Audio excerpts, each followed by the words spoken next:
Greetings, dear viewers. You're watching Ben 10 What If? We have prepared something special for you today. What if Ben 10 awakened Chaquetrix and had alien girls harem? Your likes and subscriptions keep this channel alive. If you enjoy our content, please show your support. Now, sit back, relax, and enjoy the story. Chapter 1, The Hidden Power. The familiar green glow of the Omnitrix cast eerie shadows across Ben Tennyson's face as he crouched behind an overturned car. Sirens wailed in the distance, but the immediate area had fallen into an uneasy silence. At 22, Ben no longer rushed headlong into every fight. Experience had taught him the value of strategy and patience. "Come on out, Tennyson." The gravelly voice of Vulcanus echoed through the abandoned parking garage. "I've got a score to settle." Ben peered over the hood of the car. The hulking alien stomped between concrete pillars, his massive mechanical suit clanking with each step. 5 years had done little to improve Vulcanus's temperament, or his fashion sense. "Some things never change," Ben muttered, glancing at his watch. The Omnitrix interface glowed steadily, cycling through his alien roster. He'd been planning to meet Rook for dinner, but apparently, Vulcanus had other ideas. Ben selected Humongosaur and slapped down the dial. The familiar rush of transformation energy washed over him, but something felt different. A strange tingling sensation spread from the Omnitrix, racing up his arm and spreading throughout his body like electricity through water. What the transformation completed with a flash of green so bright it momentarily blinded him. But he wasn't Humongosaur. XLR8? Seriously? Ben looked down at his black and blue velociraptor form. "Now is not the time for your jokes, Omnitrix." A missile from Vulcanus's suit exploded against the car, flipping it through the air. Ben darted away at super speed, circling the garage. "Stand still!" Vulcanus roared, firing wildly. Ben weaved between explosions, his mind racing. Something felt off about this transformation. His perception seemed heightened, time moving even slower than usual with XLR8.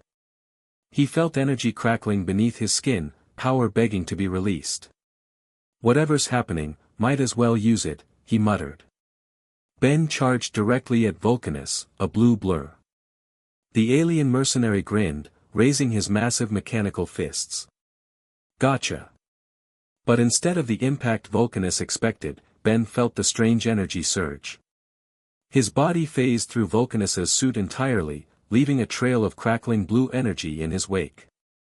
As he passed through, the machinery short-circuited, sparks flying as systems failed. Ben skidded to a stop, staring at his claws in disbelief. "That's new." Vulcanus's suit toppled backward, joints locked and systems fried. The alien struggled inside the cockpit, bellowing obscenities. "I didn't even touch you." Ben circled the fallen enemy, confusion evident even on XLR8's reptilian features. What just happened? The Omnitrix symbol on his chest pulsed, emitting a strange purplish hue mixed with its usual green. Before Ben could process this, the transformation ended, returning him to human form in a flash of light. He staggered, suddenly lightheaded.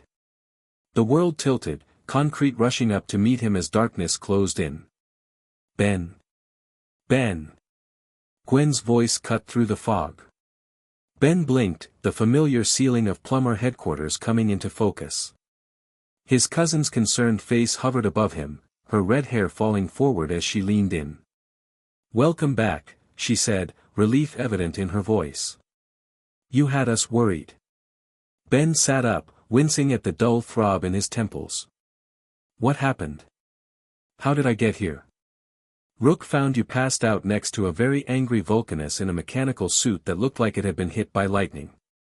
Kevin Levin leaned against the doorframe, arms crossed. "Nice work, by the way. His suit's completely fried." "I didn't exactly." Ben trailed off, looking down at the Omnitrix. It appeared normal now, the familiar green and black design showing no signs of the purple energy he'd seen. Something weird happened with the Omnitrix. Weird how? Gwen asked, her brow furrowing. Before Ben could answer, the medical bay door slid open. Magister Tennyson stepped in, followed by a familiar small, grey figure. Azimuth? Ben's eyebrows shot up. The appearance of the Galvan creator of the Omnitrix rarely signaled good news. Benjamin. Azimuth hopped onto the bed, his large eyes narrowing as he examined the Omnitrix. I detected an unusual energy signature from the Omnitrix. Based on your grandfather's report, I suspected what might be happening, though I had hoped I was wrong. What's going on? Ben asked, a familiar sense of dread settling in his stomach. Azimuth sighed, a weary sound from such a small being. The Omnitrix contains many secrets, Ben. Some I've shared with you over the years. Others. He tapped the device with one slender finger. Others I had hoped would remain dormant. Is it malfunctioning again? Kevin asked. Because we've been down that road before. No malfunction, Azimuth said grimly. Rather, something is awakening. Something I integrated into the original Omnitrix design as a failsafe, never expecting it would be needed. He looked up at Ben. Tell me exactly what happened during your fight. Ben described the strange energy, the unexpected transformation, and the way he'd phased through Vulcanus's suit. Azimuth's eyes widened slightly. It's further along than I feared. We need to contain this before. A loud alarm blared through the base, cutting him off. Red emergency lights pulsed along the walls. Perimeter breach. Rook Blanco's voice came over the intercom. Unknown entity approaching the main entrance. All personnel to battle stations. Ben was on his feet in an instant, the dizziness forgotten. Let's go. Wait. Azimuth called, but Ben was already halfway to the door, Gwen and Kevin close behind. They sprinted through the corridors, passing plumbers rushing to their posts. The main entrance loomed ahead, its massive doors sealed tight. A dozen agents had taken up defensive positions, weapons trained on the entrance. Magister Tennyson joined them, his expression grim. Something just tore through our outer defenses like they were tissue paper. Whatever it is, it's powerful. And heading straight for us, Rook added, his proto-tool configured into a blaster. Sensors indicate it's giving off the same energy signature that emanated from Ben earlier. Ben glanced down at the Omnitrix, which remained stubbornly normal. Coincidence? With you? Never, Kevin said, absorbing the metal from a nearby panel, his body transforming into living steel. The massive doors shuddered, a dent appearing from the outside. Another impact followed, then another, each blow leaving a deeper impression in the reinforced metal. Ready weapons. Magister Tennyson ordered. With a final, thunderous blow, the doors burst inward. Smoke billowed into the hallway, obscuring the figure that strode through the wreckage. As the haze cleared, Ben tensed, ready for battle. What he saw wasn't what he expected. A female figure floated several inches above the ground. Her body appeared to be composed of living ice, translucent blue with swirls of white energy flowing beneath the surface. Crystalline wings extended from her back, their facets catching and refracting light. Her features were elegant and sharp, with glowing white eyes that immediately fixed on Ben. Tennyson, she said, her voice resonating like crystal chimes. You have awakened the Chaquetrix. I have come to claim it. Ben stepped forward, placing himself between the intruder and the others. I don't know what you're talking about, but breaking into a plumber base isn't the way to start a conversation. The ice woman tilted her head, studying him. You don't know what you possess, do you? A cold smile spread across her face. How typical of Azimuth to keep secrets, even from his chosen wielder. That's quite enough, Lyra. Azimuth's voice came from behind them as the Galvan approached, riding on a hovering platform. Your quarrel is with me, not with Ben. Azimuth, the being, Lyra, acknowledged with a slight incline of her head. After all these centuries, you still interfere in matters beyond your understanding. I understand perfectly well what the Chaquetrix is capable of, Azimuth replied, his tone uncharacteristically grave. That's precisely why I hid it. Hello? Ben interjected, waving his hands. Would someone like to fill me in? What's a Chaquetrix, and why does Ice Lady here think I have it? Lyra's gaze sharpened. Because you do, human. I felt its awakening across the galaxy. The power calls to those who can sense it. The Chaquetrix is not a physical object, Azimuth explained, his eyes never leaving Lyra. It's an energy source, a cosmic power that predates even celestialsapian existence. I discovered it millennia ago and realized it was too dangerous to be left uncontained. So you hid it in the Omnitrix, Ben concluded, looking down at his wrist with new wariness. I integrated it into the Omnitrix's core, Azimuth corrected. Bound its energy to the transformation matrix as a safeguard against its detection. It was never meant to be accessed. Yet here we are, Lyra said coldly. The binding is failing, Azimuth. You knew it would, eventually. Wait, Gwen stepped forward, her hands glowing with mana. You still haven't explained who you are or why you want this power. I am Lyra, Princess of the Necrophrygians, she replied. My people have been guardians of cosmic energy sources for eons. The Chaquetrix belongs under our protection, not bound to a primitive transformation device worn by a human child. Hey! Ben objected. 22 is hardly a child. Kevin rolled his eyes. That's what you're upset about. The point remains, Lyra continued, that the power is awakening. And I am not the only one who has sensed it. Her expression darkened. Others are coming, Tennyson. Others who will not ask politely for you to relinquish it. As if on cue, the building shook violently. Dust rained from the ceiling as a distant explosion rattled the foundations. Secondary breach, a plumber called out. East wing. Told you, Lyra said flatly. Ben, Kevin, with me, Magister Tennyson ordered. Gwen, Rook, stay here and keep an eye on our guest. Actually, Azimuth interrupted, I believe Ben should remain here. If what Lyra says is true, we need to address the Chaquetrix situation immediately. Another explosion rocked the base, closer this time. No time for debates, Ben said, already activating the Omnitrix. Whatever's attacking us needs to be stopped first. The familiar holographic interface appeared, alien silhouettes cycling past. Ben selected Diamond Head and slammed down the dial. Green light engulfed him, but once again, that strange tingling sensation flooded his body, stronger than before. When the light faded, gasps echoed through the room. Ben stood transformed, but not into Diamond Head. Instead, his body appeared to be composed of green crystalline energy, pulsing with power. His form resembled his human shape but translucent, with swirls of energy visible beneath the surface. What is this? Ben's voice echoed strangely, as though speaking through water. The Chaquetrix is manifesting, Azimuth said quietly. Faster than I anticipated. Lyra's eyes widened. Impossible.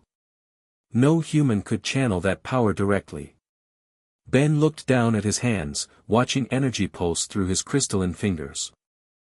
He felt incredible, light, powerful, connected to everything around him. This feels amazing, he breathed. Ben, be careful, Gwen warned. Your energy signature is off the charts. Another explosion, this one close enough to send cracks racing along the walls. The doors at the far end of the corridor burst open in a wave of heat and flame. Through the fiery haze stepped another female alien figure. Unlike Lyra's ice form, this newcomer appeared to be made of living magma, her body glowing orange and red, flames licking along her arms and dancing in her hair. Her eyes burned like twin suns as she surveyed the room, eventually locking onto Ben.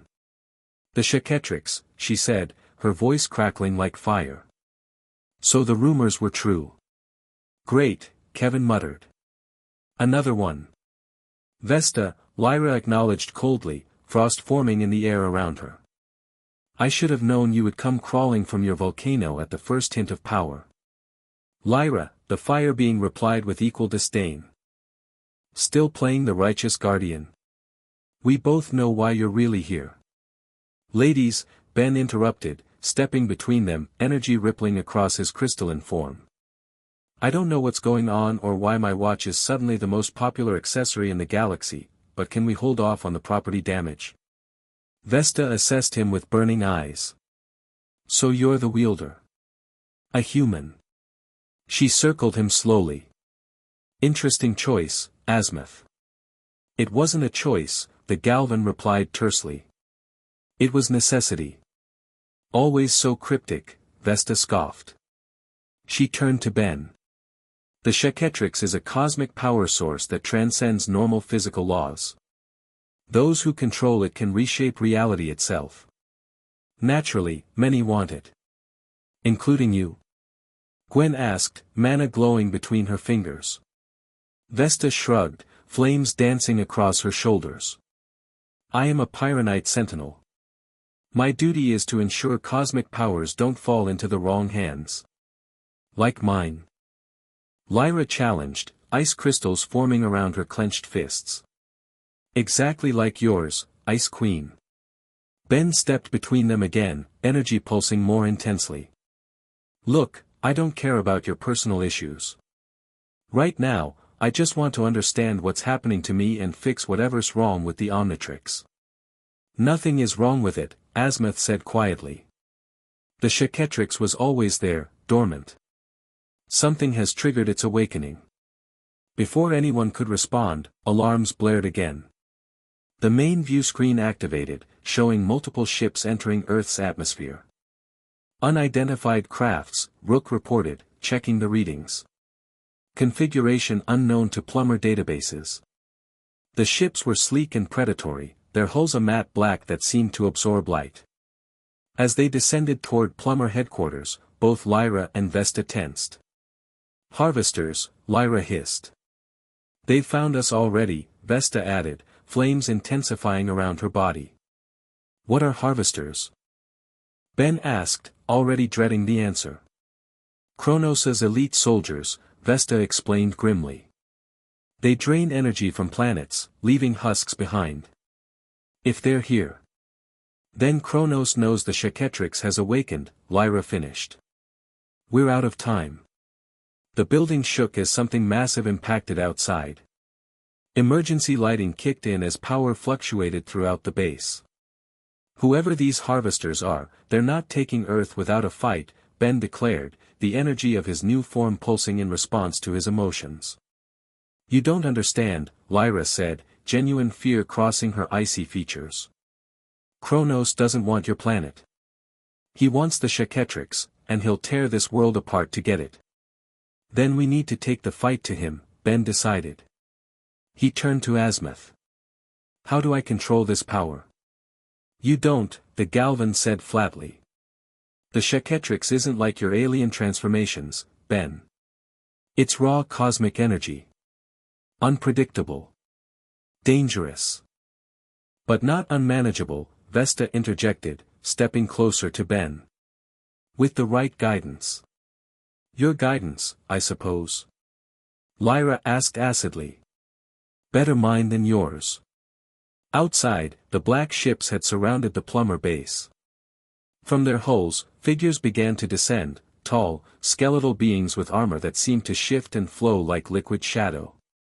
We're out of options, Magister Tennyson declared. Ben, whatever this Chaquetrix power is, we need it now. Ben nodded, focusing on the energy flowing through him. It responded to his thoughts, intensifying, spreading outward from his crystalline form in waves of green light. I can feel it, he murmured. It's like I'm connected to everything. The Chaquetrix bridges dimensional barriers, Azimuth explained reluctantly. It allows manipulation of reality at a fundamental level. So basically, I can do anything? Ben asked, energy crackling around his fingertips. Theoretically, Azimuth admitted.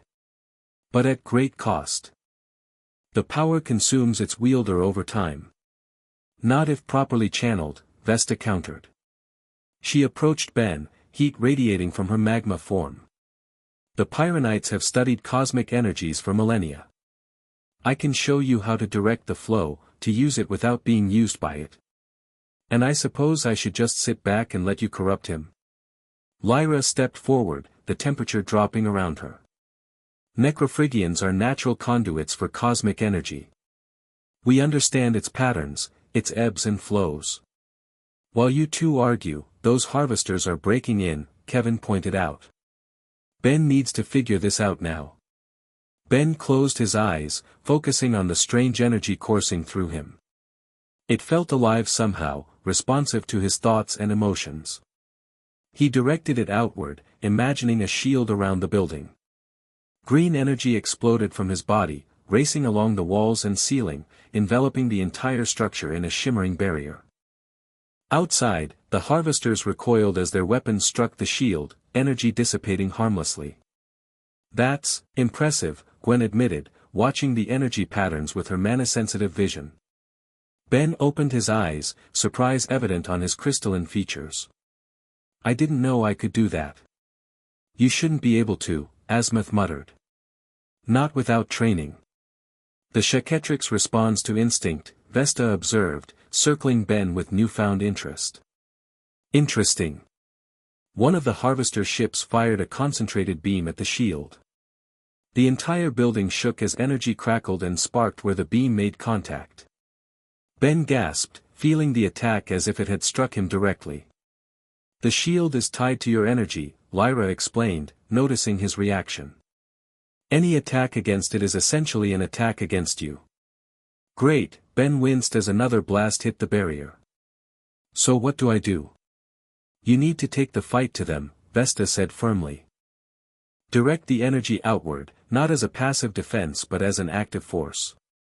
No, Lyra countered. That's dangerous without proper control. You need to focus on maintaining the shield while we formulate a plan. There's no time for planning. Vesta snapped, flames flaring higher. As they argued, the shield weakened under continuous bombardment. Ben felt each impact draining his strength, the new energy becoming harder to control. Enough, he shouted, energy pulsing outward in a wave that pushed everyone back. I'm not going to stand here arguing while Earth is under attack. He turned to Magister Tennyson. Grandpa, coordinate the plumbers to evacuate civilians from the area. Gwen, Kevin, Rook, help him. What are you going to do? Gwen asked, concern evident in her voice. Ben looked down at his energy-composed hands. I'm going to find out what this power can really do.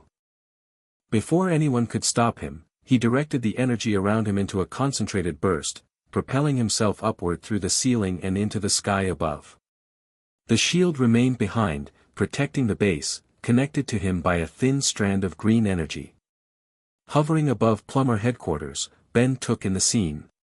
A dozen harvester ships surrounded the building, their weapons focused on his shield.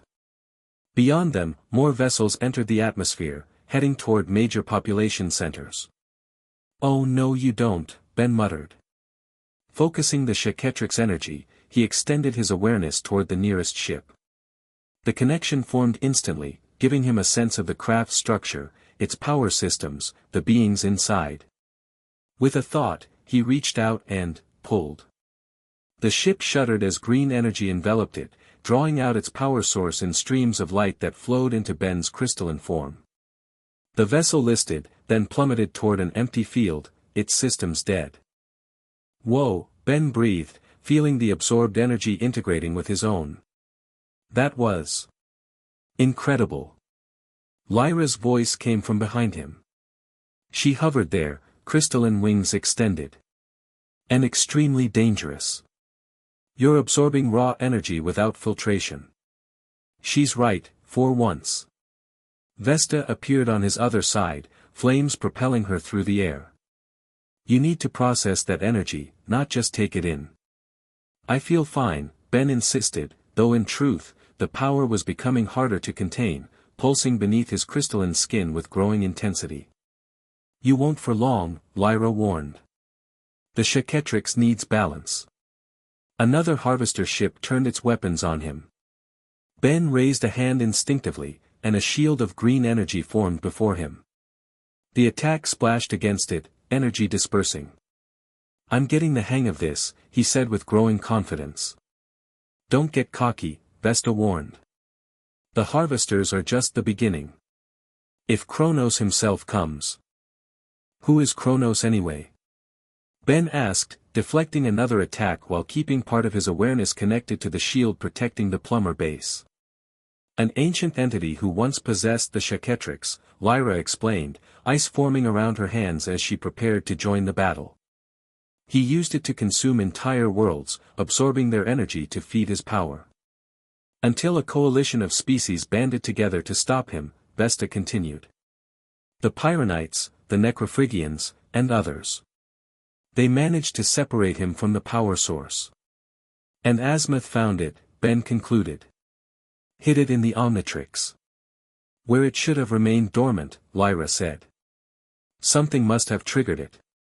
Ben thought back to the fight with Vulcanus, the strange energy surge. Maybe the Omnitrix detected a threat it couldn't handle with normal transformations. Or maybe, Vesta suggested, her eyes narrowing, someone woke it deliberately. Before they could discuss further, a massive portal opened in the sky above them. Unlike the natural swirl of spacetime distortion, this tear in reality pulsed with sickly purple energy. Through it emerged a ship larger than any Ben had seen before, a twisted cathedral of black metal and pulsing violet light. Kronos, Lyra and Vesta said in unison, their mutual animosity temporarily forgotten. "I'm guessing the big scary ship belongs to the big scary guy you mentioned?"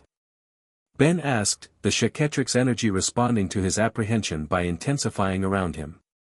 "Yes," Lyra confirmed, ice crystals forming defensively around her body. "And if he's come personally, then he knows exactly what's awakened," Vesta finished grimly. The massive ship hovered above Earth, dwarfing the harvester vessels. A beam of purple light shot from its underside, striking the ground miles away. Where it touched, plant life withered instantly, the very earth turning gray and lifeless. "He's already begun," Lyra said, horror in her voice. "He's draining the planet's life force." "Not on my watch," Ben growled.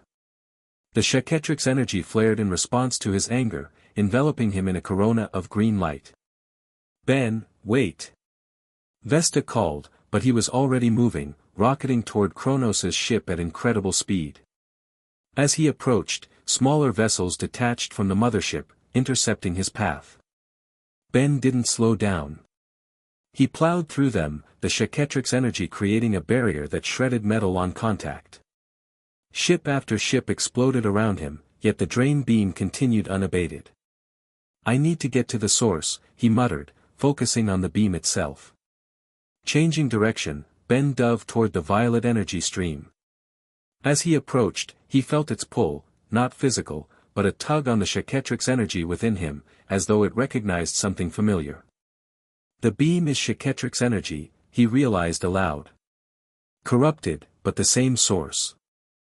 Acting on instinct, Ben plunged into the violet beam. Pain lanced through his crystalline form as the corrupted energy fought against his own. For a moment, he felt himself beginning to dissolve, the green energy of the Chaquetrix being pulled away. Then something unexpected happened. Rather than being consumed, Ben found he could sense the beam's structure, its flow, its purpose, just as he had with the harvester ship. And what could be sensed could be affected. Concentrating through the pain, he pushed back against the drain, reversing its flow. Green energy spread from his body, racing along the purple beam, transforming it as it went. The beam flickered, then shifted from violet to green. Aboard Kronos' ship, alarms blared as systems overloaded. The reversal of energy flow was feeding the Chaquetrix power back into their own collectors, creating a feedback loop that threatened to tear the vessel apart. On the ground below, the gray, lifeless patch began to regenerate, green spreading outward as life returned. The stolen energy flowed back into the earth, guided by Ben's will. Impossible, a deep voice resonated in Ben's mind. No mortal could control the Chaquetrix this way. The mental voice was accompanied by a presence, ancient, powerful, malevolent. Ben sensed a being of enormous power focusing its attention directly on him. Kronos, I presume. Ben thought back, maintaining his concentration on the energy reversal. You know my name, yet you do not tremble. The presence seemed almost amused. Interesting. Azimuth has chosen a worthy vessel this time. I'm not a vessel, Ben replied, anger giving strength to his control of the Chaquetrix. And Earth is under my protection. For now, Kronos conceded. But the Chaquetrix has awakened. It cannot be contained again. And I am very, very patient, Benjamin Tennyson. With that, the presence withdrew. The drain beam cut off abruptly, and Kronos's massive ship began to retreat toward the portal. He's leaving. Ben couldn't believe it would be that easy. Tactical retreat, Lyra said, appearing beside him with Vesta close behind. Kronos never commits fully until he's assessed his opponent. And now he's assessed you, Vesta added grimly. He'll be back, with a plan specifically designed to separate you from the Chaquetrix. Ben looked down at his crystalline form, still pulsing with green energy. Then we'd better be ready for him. The three of them watched as Kronos's ship vanished through the portal, which closed behind it with a final pulse of purple light. The harvester vessels followed, retreating from Earth's atmosphere. We need to get back to the others, Ben said, suddenly aware of how drained he felt. The initial rush of power was fading, leaving him exhausted. As they descended toward Plumber headquarters, Ben's transformation finally gave out. Green light enveloped him once more, returning him to human form. The moment his feet touched the ground outside the base, his knees buckled. Lyra caught him before he fell, her icy touch strangely gentle. The first manifestation always exhausts the wielder. You'll need time to recover. Time we may not have, Vesta pointed out, landing beside them. Kronos will return, and soon. The doors to the base opened, and Gwen rushed out, followed by Kevin, Rook, and Magister Tennyson. Azimuth rode on Rook's shoulder, his expression unreadable. Ben.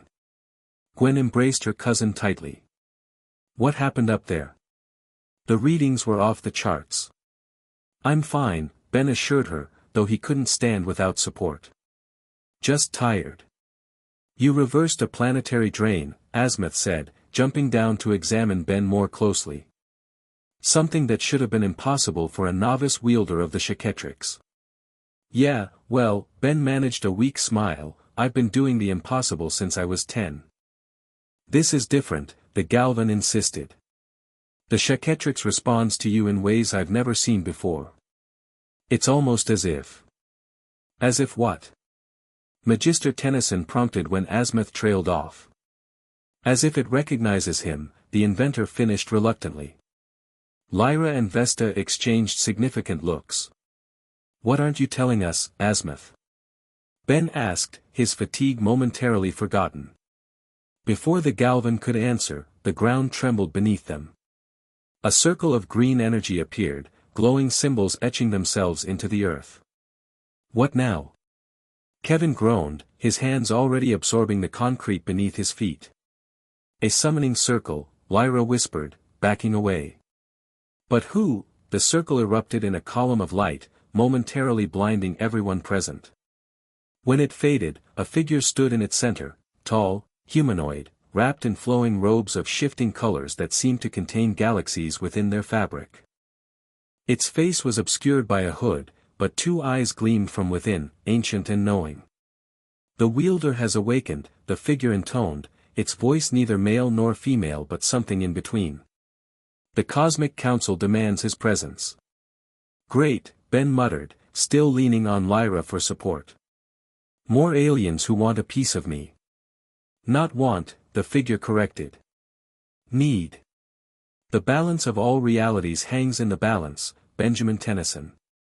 The Chaquetrix has chosen you, and now you must learn why. Azimuth stepped forward, his small stature dwarfed by the robed figure. The council has no authority here, Oracle. I hid the Chaquetrix for good reason. Reasons that no longer matter, the being, Oracle, replied. Events have been set in motion that cannot be undone. The wielder must come.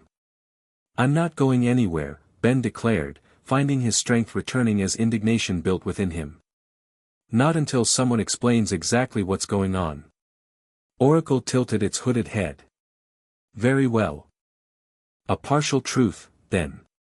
It gestured, and the air between them shimmered, forming images of swirling galaxies and cosmic energies. The Chaquetrix is not merely a power source, Oracle explained. It is a key to the fundamental forces that bind reality together. Eons ago, it was created to maintain balance between creation and destruction across all dimensions. The images shifted, showing a terrible war among the stars, planets shattering, galaxies consumed by darkness. But some sought to use it for conquest. Chief among them, Kronos, who discovered that by corrupting the Chaquetrix's energy, he could consume life force directly, becoming nearly omnipotent. And you stopped him? Ben guessed.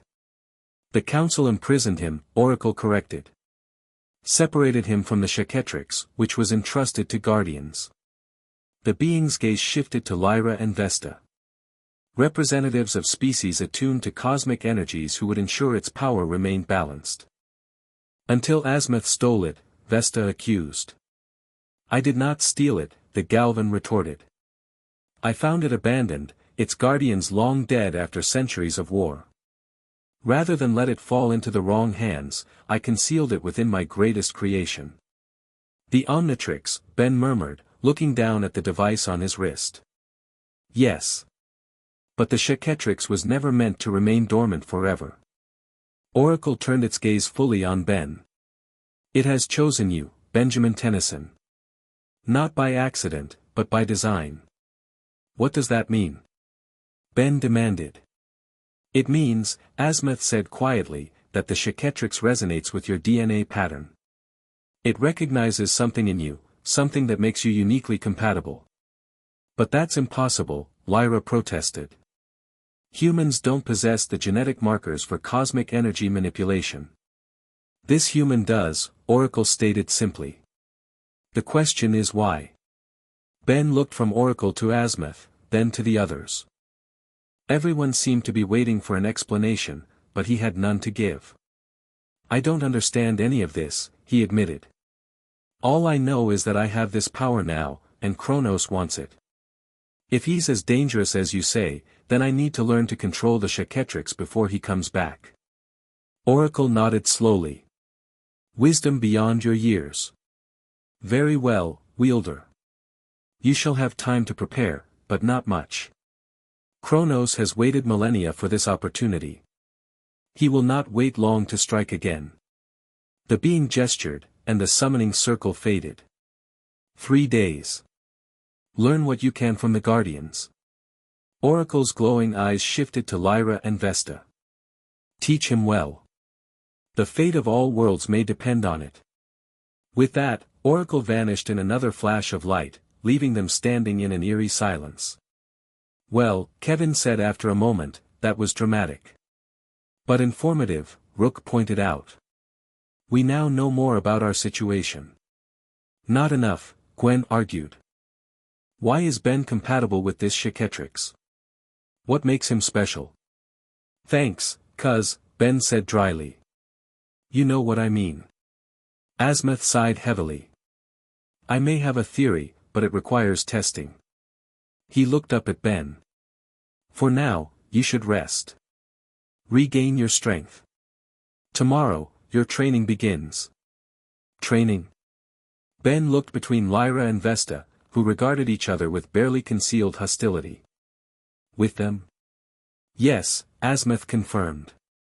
The Necrophrygian and Pyronite approaches to cosmic energy are different but complementary. You'll need both to master the Chaquetrix. If they don't kill each other first, Kevin muttered. We'll manage, Lyra said coldly. For the sake of the mission. Indeed, Vesta agreed, flames dancing along her shoulders. The wielder's training takes precedence over personal differences. Ben looked between them, then at his friends and family, and finally down at the Omnitrix. Somehow, his life had just become even more complicated than usual. 3 days to master a cosmic power that apparently predates the universe, he summarized. No pressure. Welcome to the life of a Chaquetrix wielder, Vesta said with a humorless laugh. It only gets more interesting from here. Lyra nodded in rare agreement. The awakening is just the beginning, Ben Tennyson.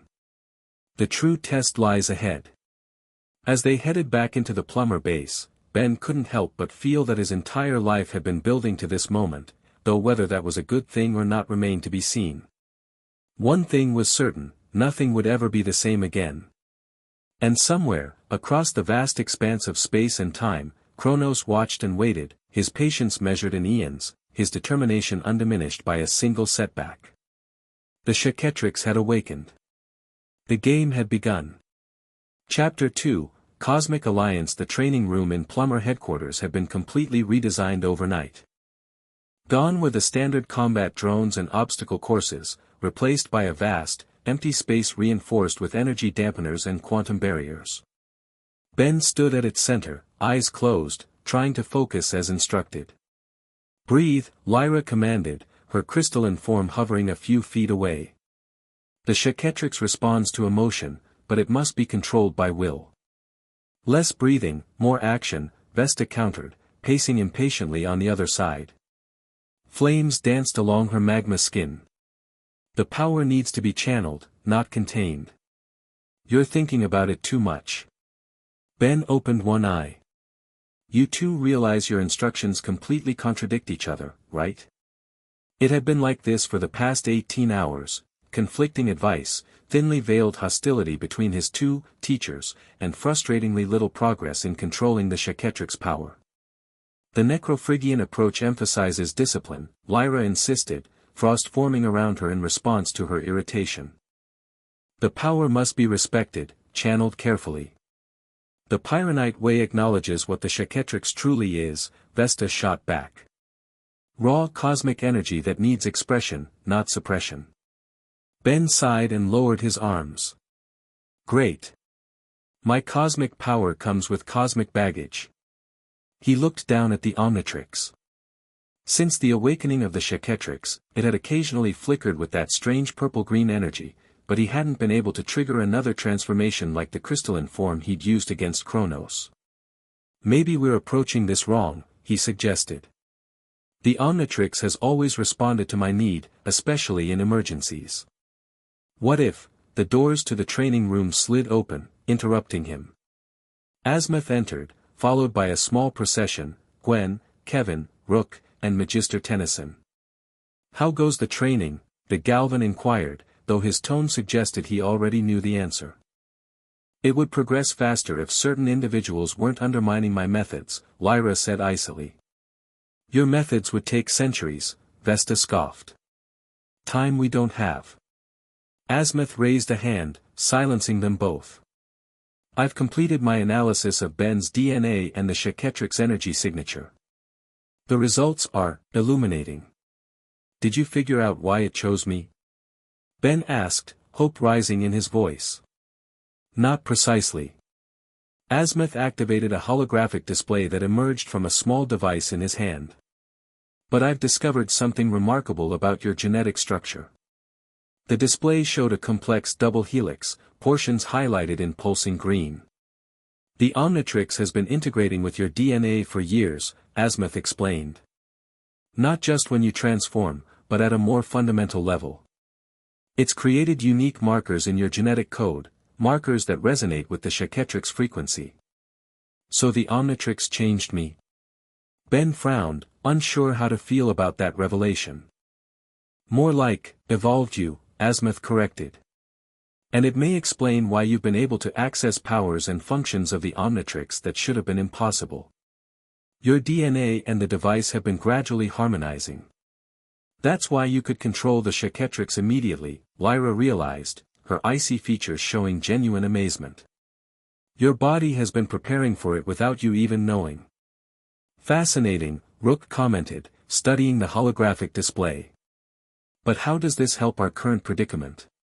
It means, Vesta said, stepping forward, that Ben doesn't need years of training to master the basics. His body already understands the energy on an instinctual level.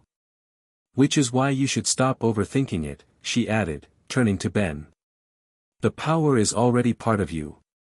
Trust your instincts. For once, Lyra didn't contradict her.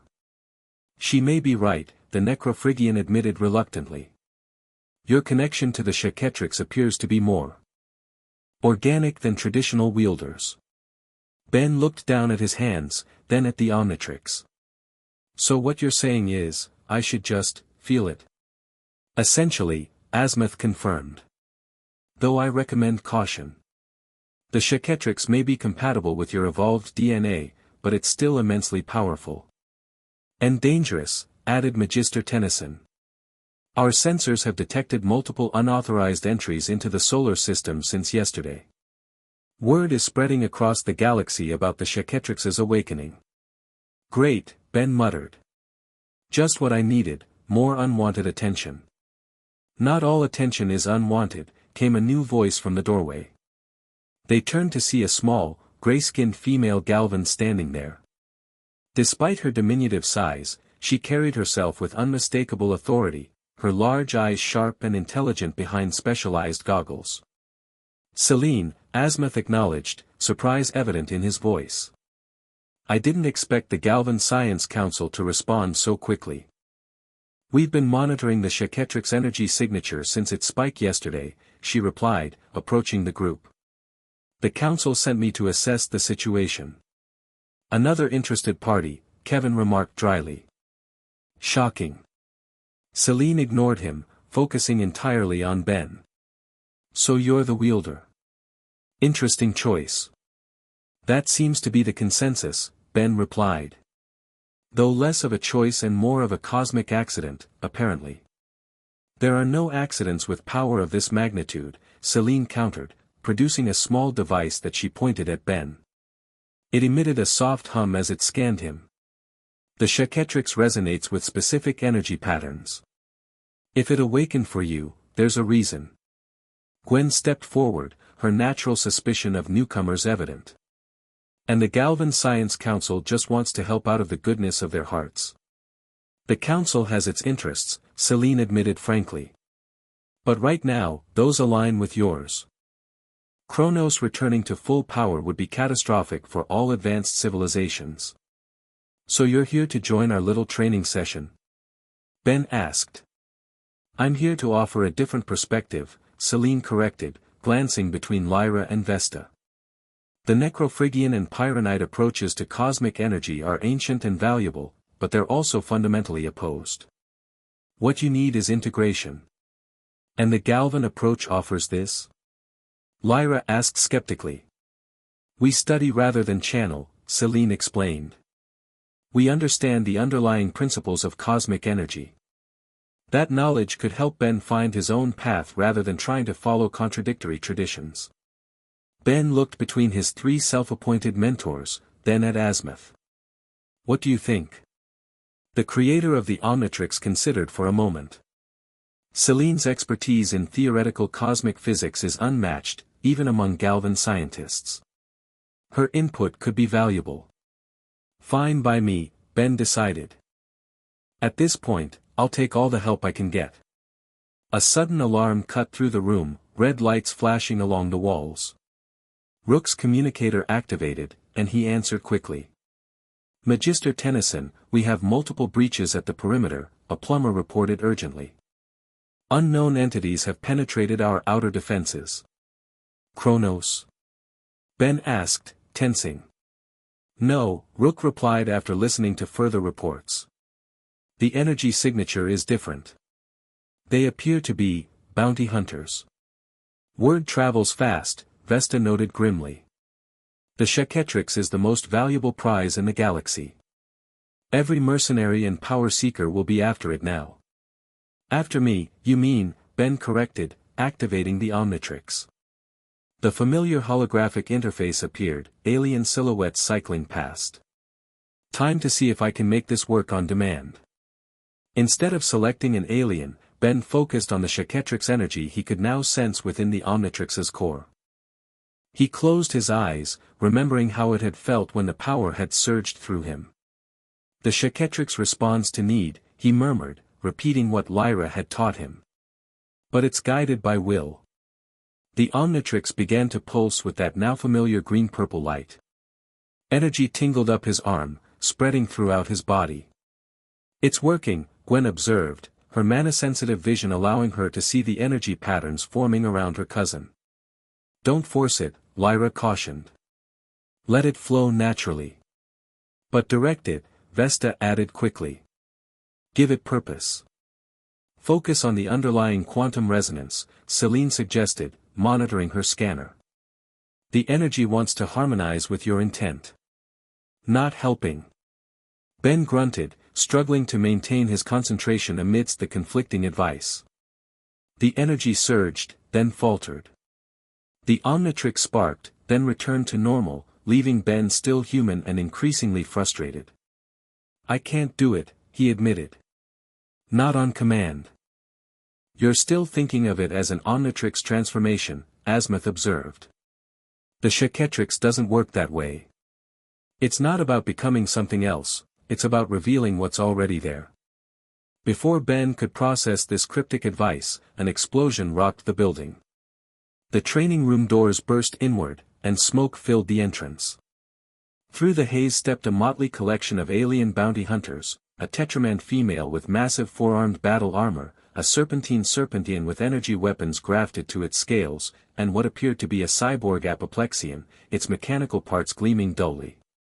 Benjamin Tennyson, the Tetraman announced, her voice booming through the room. By authority of the Hathor Consortium, we claim the Chaquetrix. Get in line, Kevin muttered, absorbing the metal from the floor and transforming his arms into blades.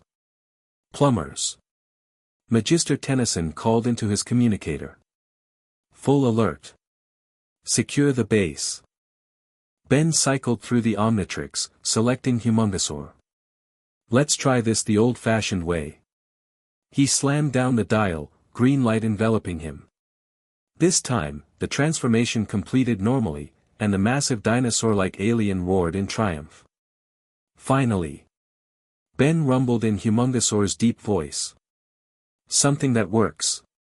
The bounty hunters attacked without further preamble. The Tetraman charged directly at Ben, while the others engaged the rest of the group. The training room erupted into chaos, Gwen's mana shields blocking energy blasts, Kevin trading blows with the cyborg apoplexian, Lyra and Vesta tag-teaming the Serpentian. Ben met the Tetraman's charge head-on, their massive forms colliding with a thunderous impact. Despite Humongosaur's strength, the bounty hunter matched him blow for blow, her battle armor enhancing her already formidable Tetraman physiology. The Chaquetrix will fetch a fine price, she growled, landing a punishing four-armed combo that sent Ben staggering backward. It's not for sale, Ben countered, growing larger as he tapped into Humongosaur's size-changing ability. He swung a massive tail, sweeping the Tetraman off her feet.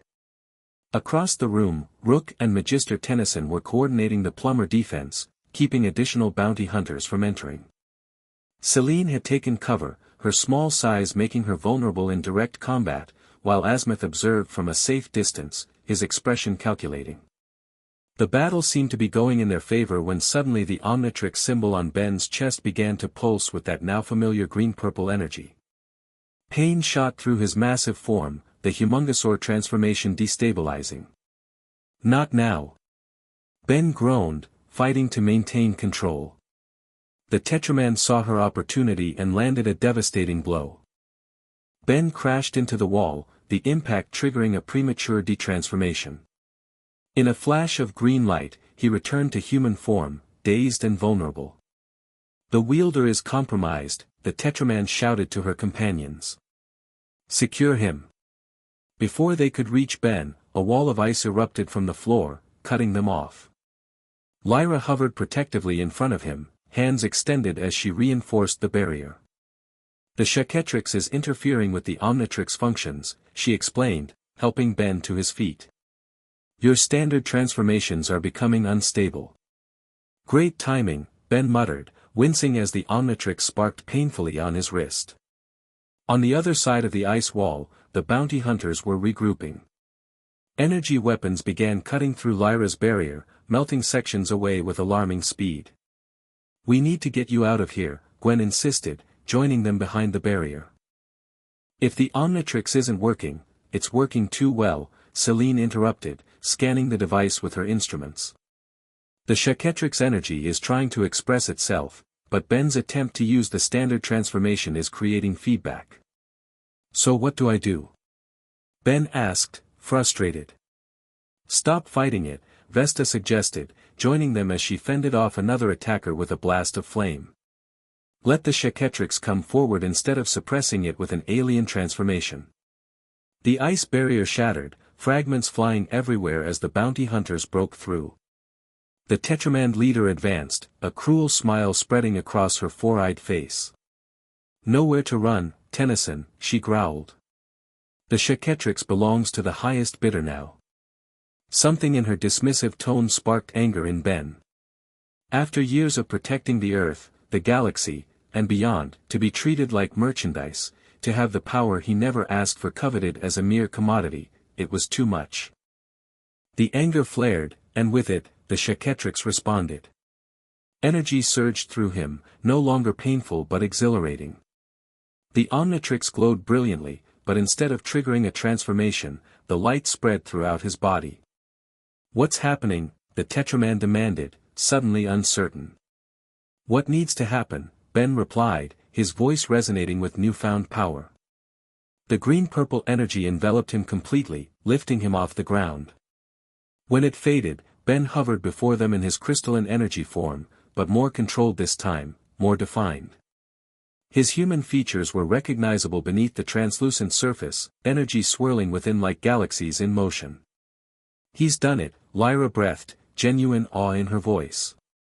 "Told you," Vesta said smugly. "Emotion is the key." "Fascinating," Celine murmured, her scanner working overtime to record the energy patterns. "A perfect harmonic resonance." The bounty hunters hesitated, clearly unprepared for this development. The Tetraman recovered first, raising her weapons. "Change all you want, Tennyson. You're still outnumbered." Ben smiled, feeling the Chaquetrix power flowing through him, responsive to his thoughts in a way the Omnitrix transformations had never been. This wasn't becoming an alien, this was becoming more of himself. "Numbers aren't everything," he replied, raising a hand. Energy flowed from his fingertips, wrapping around the bounty hunter's weapons. With a thought, Ben transmuted their molecular structure, turning advanced technology into harmless flowers that bloomed in their hands. "What the Tetraman stared in disbelief as her quad cannon became a bouquet of daisies. "The Chaquetrix can manipulate reality at the quantum level," Celine explained, her scientific curiosity overriding her sense of danger. "Fascinating application." Ben wasn't finished. With another gesture, he created a swirling portal beneath the bounty hunter's feet. They fell through with startled cries, the portal closing behind them. "Where did you send them?" Gwen asked, lowering her mana shields. "Just outside the base," Ben replied, surprised at how easily he'd manifested that power. "Seemed nicer than jail."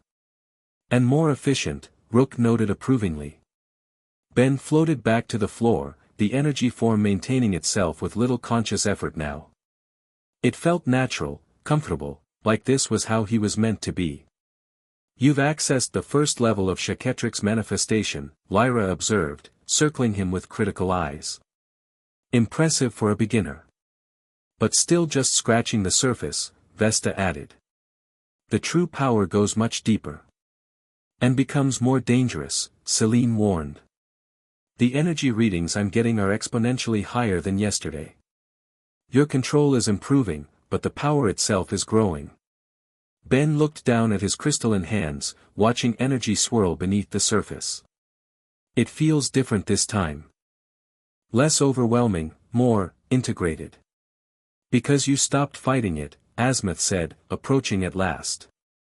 "As I told you, the Chaquetrix isn't about becoming something else. It's about revealing your true potential." My true potential is being made of energy? Ben asked skeptically. Your true potential transcends physical form, the Galvan corrected. The Chaquetrix allows you to exist partially in higher dimensional planes, which is why you can manipulate reality at a fundamental level. Magister Tennyson's communicator beeped, interrupting the discussion. We've secured the base, a plumber reported. But we're detecting multiple ships entering the solar system. Bigger ones this time. Kronos? Ben asked, tension returning. No confirmation yet, the plumber replied. But the energy signatures are consistent with what we recorded yesterday. The harvesters are returning, Lyra concluded grimly. And in greater numbers. Earth is becoming a target because of me, Ben realized, the implications hitting him hard. As long as I'm here, they'll keep coming. Then we must take the fight to them, Vesta declared, flames intensifying around her form. Strike before Kronos completes his preparations.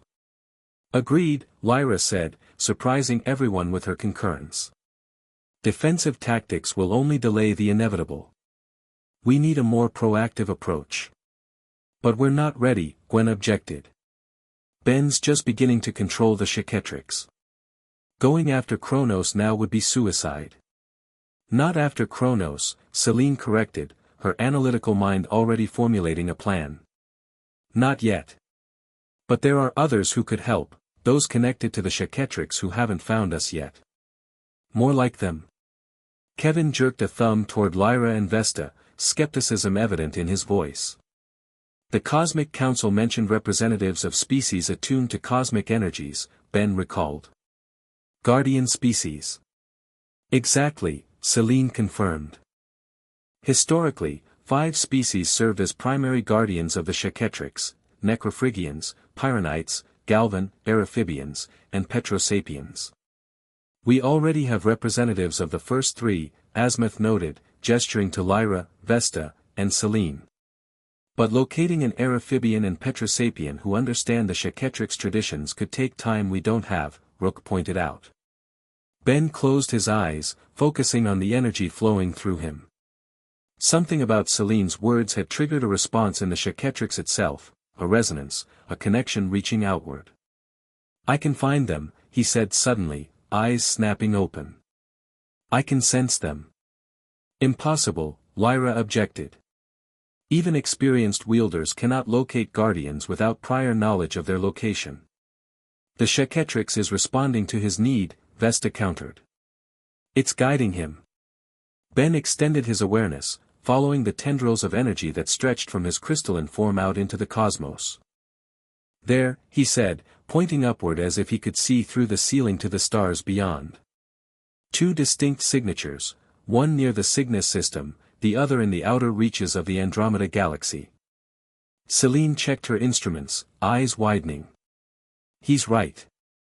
I'm detecting faint Chaquetrix resonance patterns matching those coordinates.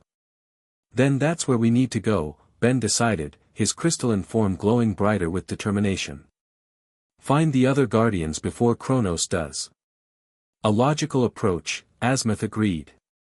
With all 5 guardian species represented, you might stand a chance against Kronos. But Earth will remain vulnerable in your absence, Magister Tennyson pointed out. If this is a diversion, I'll stay, Gwen volunteered immediately. Between my mana abilities and the plumbers, we can defend Earth long enough for Ben to complete this mission. I'm staying too, Kevin added, standing beside her. No offense, Tennyson, but cosmic energy guardian meetups aren't really my thing. Rook. Ben turned to his partner. The Ravanigander shouldered his proto-tool. I will accompany you. My ship is prepared for immediate departure. No, Azimuth interjected. Conventional spacecraft will be too slow and too vulnerable. For this mission, you'll need something special.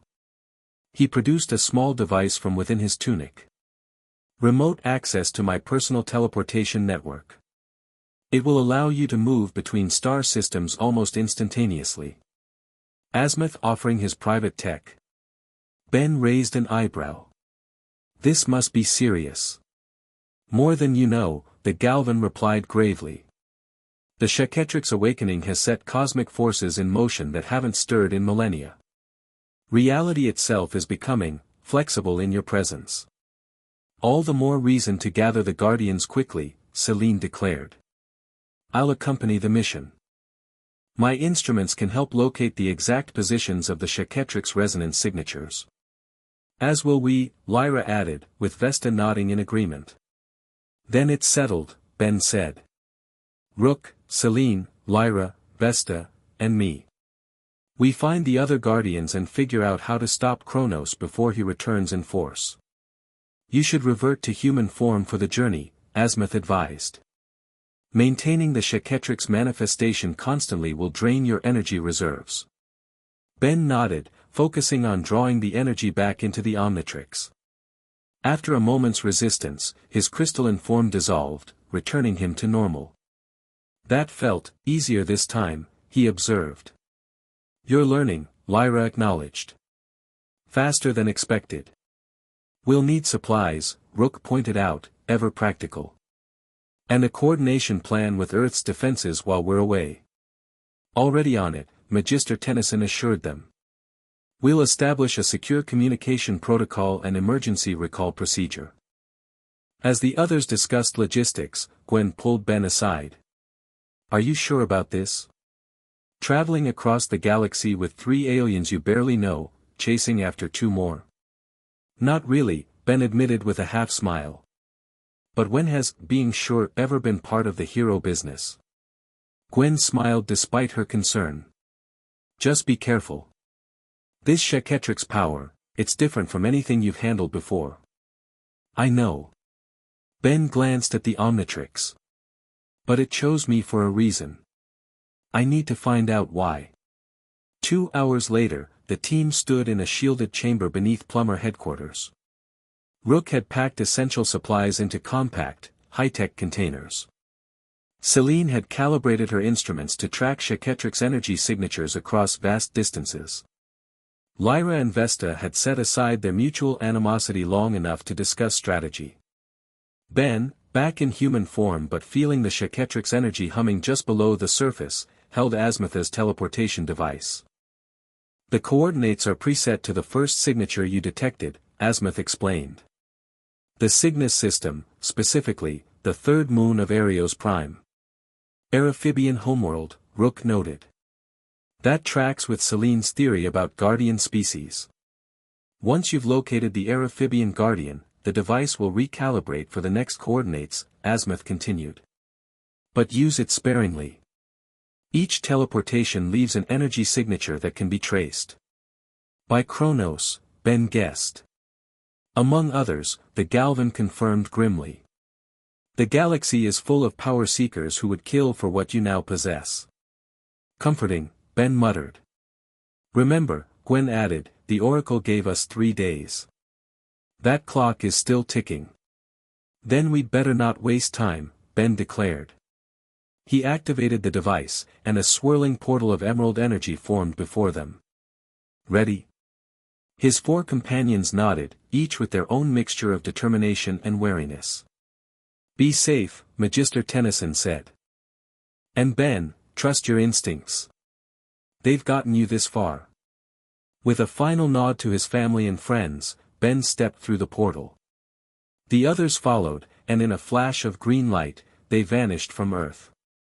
The sensation of teleportation was unlike anything Ben had experienced before, not the mechanical process of the plumber teleporters, nor the disorienting rush of Gwen's mana portals. This felt like being unmade and remade, his consciousness expanding briefly beyond his body before snapping back into place.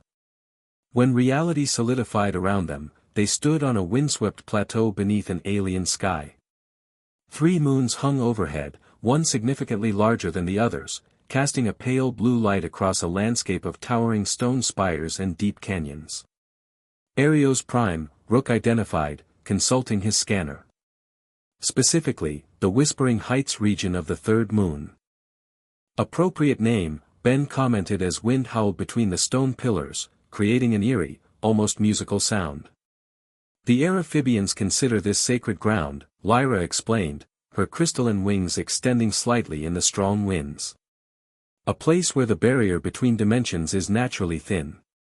Perfect for those attuned to the Chaquetrix, Vesta added, flames flickering as she adjusted to the oxygen-rich atmosphere. The energy flows more freely here. Celine was already working with her instruments, scanning the area. I'm detecting a strong resonance pattern approximately 2 kilometers east, within that canyon. She pointed toward a deep fissure in the plateau. Then east we go, Ben decided, reaching for the Omnitrix. Let me try something that can handle this terrain. He selected Astrodactyl from the holographic interface and activated the transformation. This time, the process completed without interference from the Chaquetrix, though Ben noticed a subtle difference, a faint purplish tinge to the familiar green energy that enveloped him. Squawk. Astrodactyl. Ben announced in the pterodactyl-like alien's raspy voice. At least the Omnitrix is cooperating for now. The Chaquetrix energy seems to have temporarily stabilized, Celine observed, scanning him. Fascinating. It's almost as if it's learning your patterns. Let's move while it lasts, Rook suggested practically. Amphibian territory can be treacherous for uninvited guests. Ben extended his energy wings and propulsion jets. Need a lift? Lyra shook her head, her own crystalline wings spreading wide. I can manage. As can I, Vesta declared, flames intensifying beneath her as she lifted off the ground through thermal manipulation.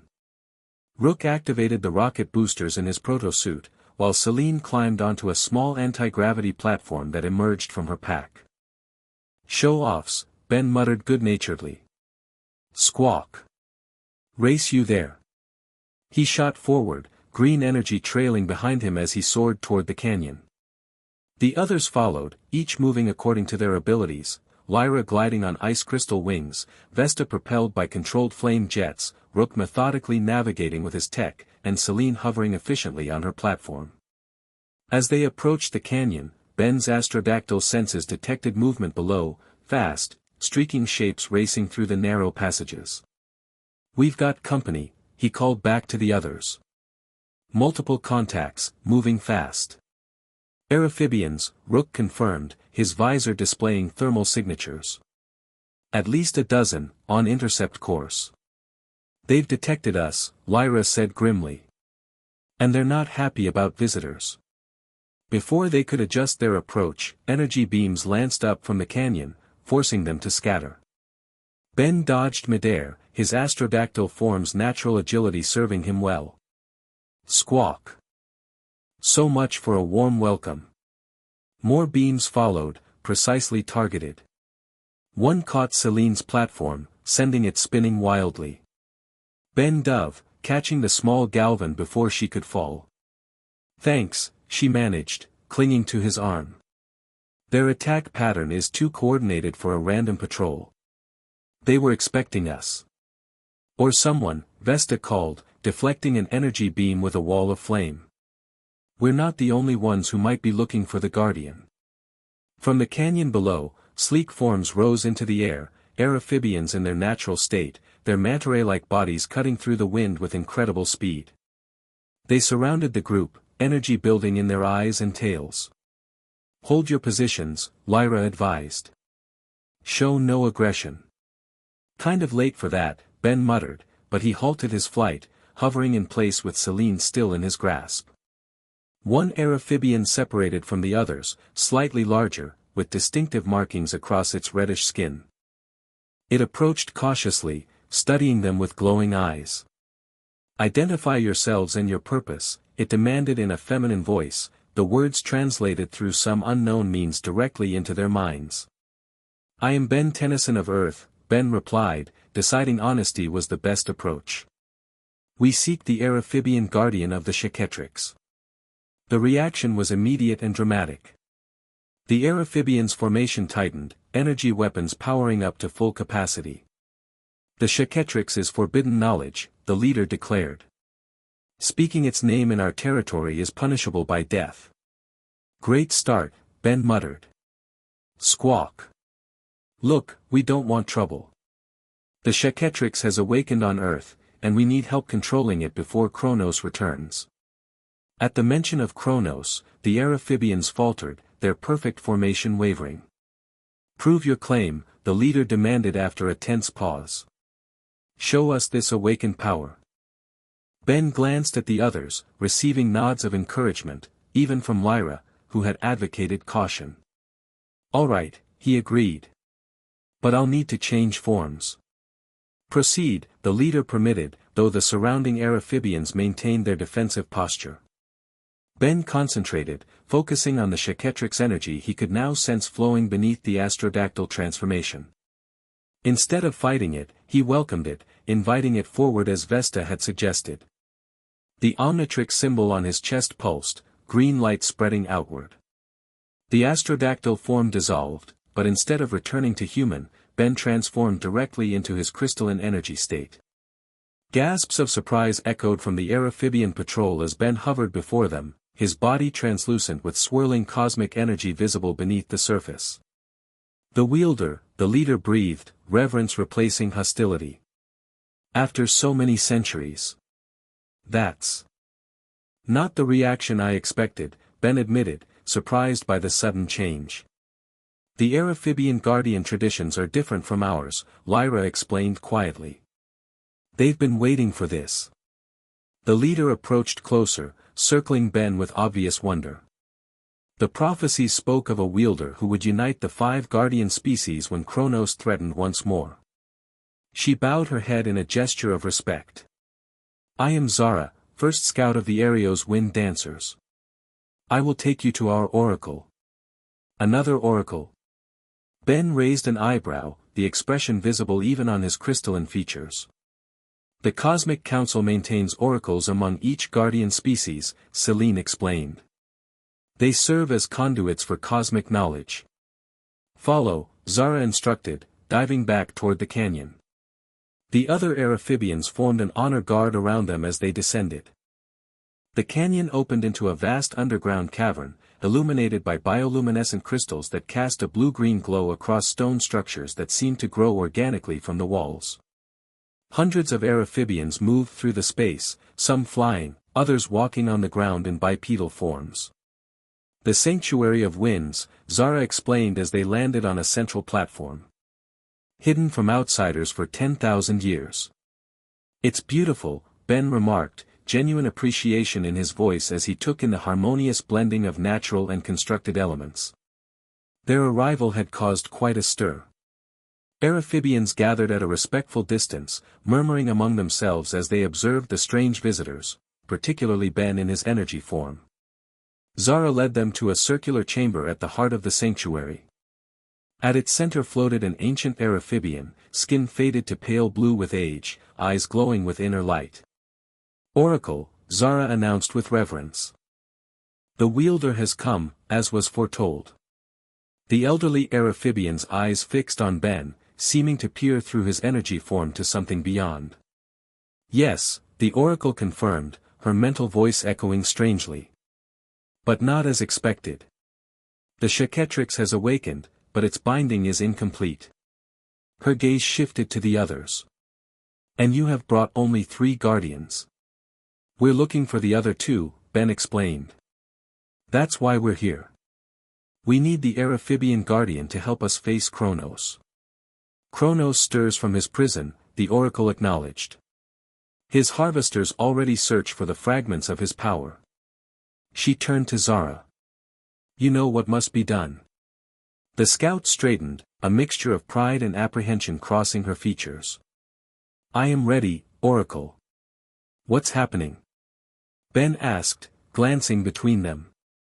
Zara is our guardian in waiting, the Oracle explained. Trained since hatching in the ancient arts of cosmic navigation. She will join your quest, Wielder. Just like that? Rook asked skeptically. No tests or trials. The greatest test lies ahead, the Oracle replied cryptically. And time grows short. Kronos' servants approach even now. As if summoned by her words, alarms echoed through the sanctuary. Amphibians rushed to defensive positions, energy weapons charging. Harvesters, Zara confirmed grimly after receiving a telepathic report. A strike force has penetrated our outer perimeter. How did they find us so quickly? Vesta demanded. The teleportation signature, Azimuth had warned them. Ben felt a pang of guilt. They tracked us here. Then we must leave immediately, Lyra declared. Lead them away from the sanctuary. No, Zara countered firmly. My people will hold them off while we access the Guardian Chamber. There is something the wielder must receive before we depart. Without waiting for discussion, she led them through a hidden passage behind the Oracle's chamber.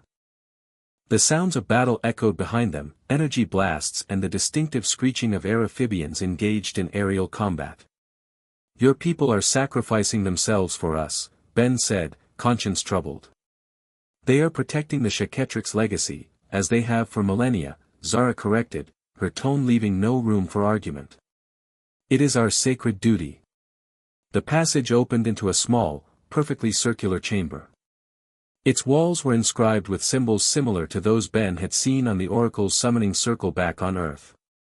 At the center stood a pedestal, upon which rested a small crystalline object shaped like a stylized wing. The amphibian shard, Zara explained reverently. One of 5 Chaquetrix focus crystals created by the original Guardians. A quantum stabilization matrix, Celine breathed, her scientific curiosity overcoming her usual reserve. I thought they were just legends. The shards are real, Lyra confirmed, though the Necrophrygian crystal was lost centuries ago during the Quantum Wars. As was the Pyronite crystal, Vesta added grimly. Destroyed to prevent its misuse. Then only 3 remain, Rook concluded. This one, and presumably those held by the Galvan and Petrosapiens. The Galvan shard is secured in a time-locked vault on our homeworld, Celine confirmed. Accessible only with council authorization. Zara approached the pedestal. As guardian-in-waiting, I am bonded to the amphibian shard. With the wielder's presence, I can now claim it fully. She looked to Ben. Your hand, please. Ben extended his crystalline hand uncertainly. Zara placed her own over it, then reached for the shard with her free hand. The moment she touched the crystal, energy surged between them. The shard rose from the pedestal, hovering between their joined hands, pulsing with blue-green light that synchronized with the energy flowing through Ben's form. I, Zara of the Wind Dancers, pledge my service as guardian to the Chaquetrix and its wielder, she intoned formally. May my wings carry its light through the darkest void. The shard flashed brilliantly, then dissolved into pure energy that flowed into Zara. Her form changed subtly, her natural reddish coloration taking on an iridescent quality, energy patterns similar to those in Ben's crystalline form now visible beneath her skin. It is done, she declared, her mental voice stronger now. I am fully bonded as guardian. Ben felt the connection immediately, a resonance between his Chaquetrix energy and something within Zara, like complementary frequencies harmonizing. I can sense you, he realized aloud. Like a part of the same circuit. The Guardians are extensions of the Chaquetrix's power, Lyra explained. Each representing a different aspect of its nature. Ice, fire, knowledge, wind, and crystal, Vesta elaborated. 5 fundamental cosmic principles. A distant explosion rocked the chamber, dust falling from the ceiling. The battle was intensifying above. We must go, Zara urged. The sanctuary's defenses won't hold forever. The teleporter, Ben remembered, reaching for Azimuth's device. It should recalibrate now that we found you. Sure enough, the small mechanism was glowing with new coordinates, a holographic display showing an unfamiliar star system. The Petros Nebula, Celine identified. Homeworld of the Petrosapiens. Then that's our next stop, Ben decided. Everyone ready? Another, closer explosion emphasized the urgency. Rook checked his proto-tool, Celine secured her instruments, and the 3 guardian species, Lyra, Vesta, and now Zara, moved into position around Ben. Activating now, he announced, triggering the device. The familiar portal of emerald energy formed before them. As they prepared to step through, a section of the chamber wall burst inward. Through the breach stepped a harvester, taller than the others they'd faced on Earth, its liquid shadow armor flowing with purple energy lines, eyes glowing with malevolent purpose. The wielder, it hissed, voice like grinding metal. Lord Kronos sends his regards. It launched forward with inhuman speed, shadowblade forming from its arm. Ben reacted instinctively, the Chaquetrix energy surging in response to the threat. A shield of crystalline energy formed before him, catching the attack. "Go," he shouted to the others. "I'll hold it off." "We go together or not at all," Zara declared, energy building in her eyes and tail. She fired a concentrated beam at the harvester, forcing it back momentarily. Lyra and Vesta joined the attack, ice and fire striking the creature from opposite sides. It weathered the assault, shadow armor absorbing and dissipating the energy. "Your primitive attacks cannot harm a prime harvester," it mocked, reforming its weapons. "I am but the first. Legions will follow." "Not if we have anything to say about it," Ben countered. An idea formed in his mind, a technique he hadn't tried yet but somehow knew was possible.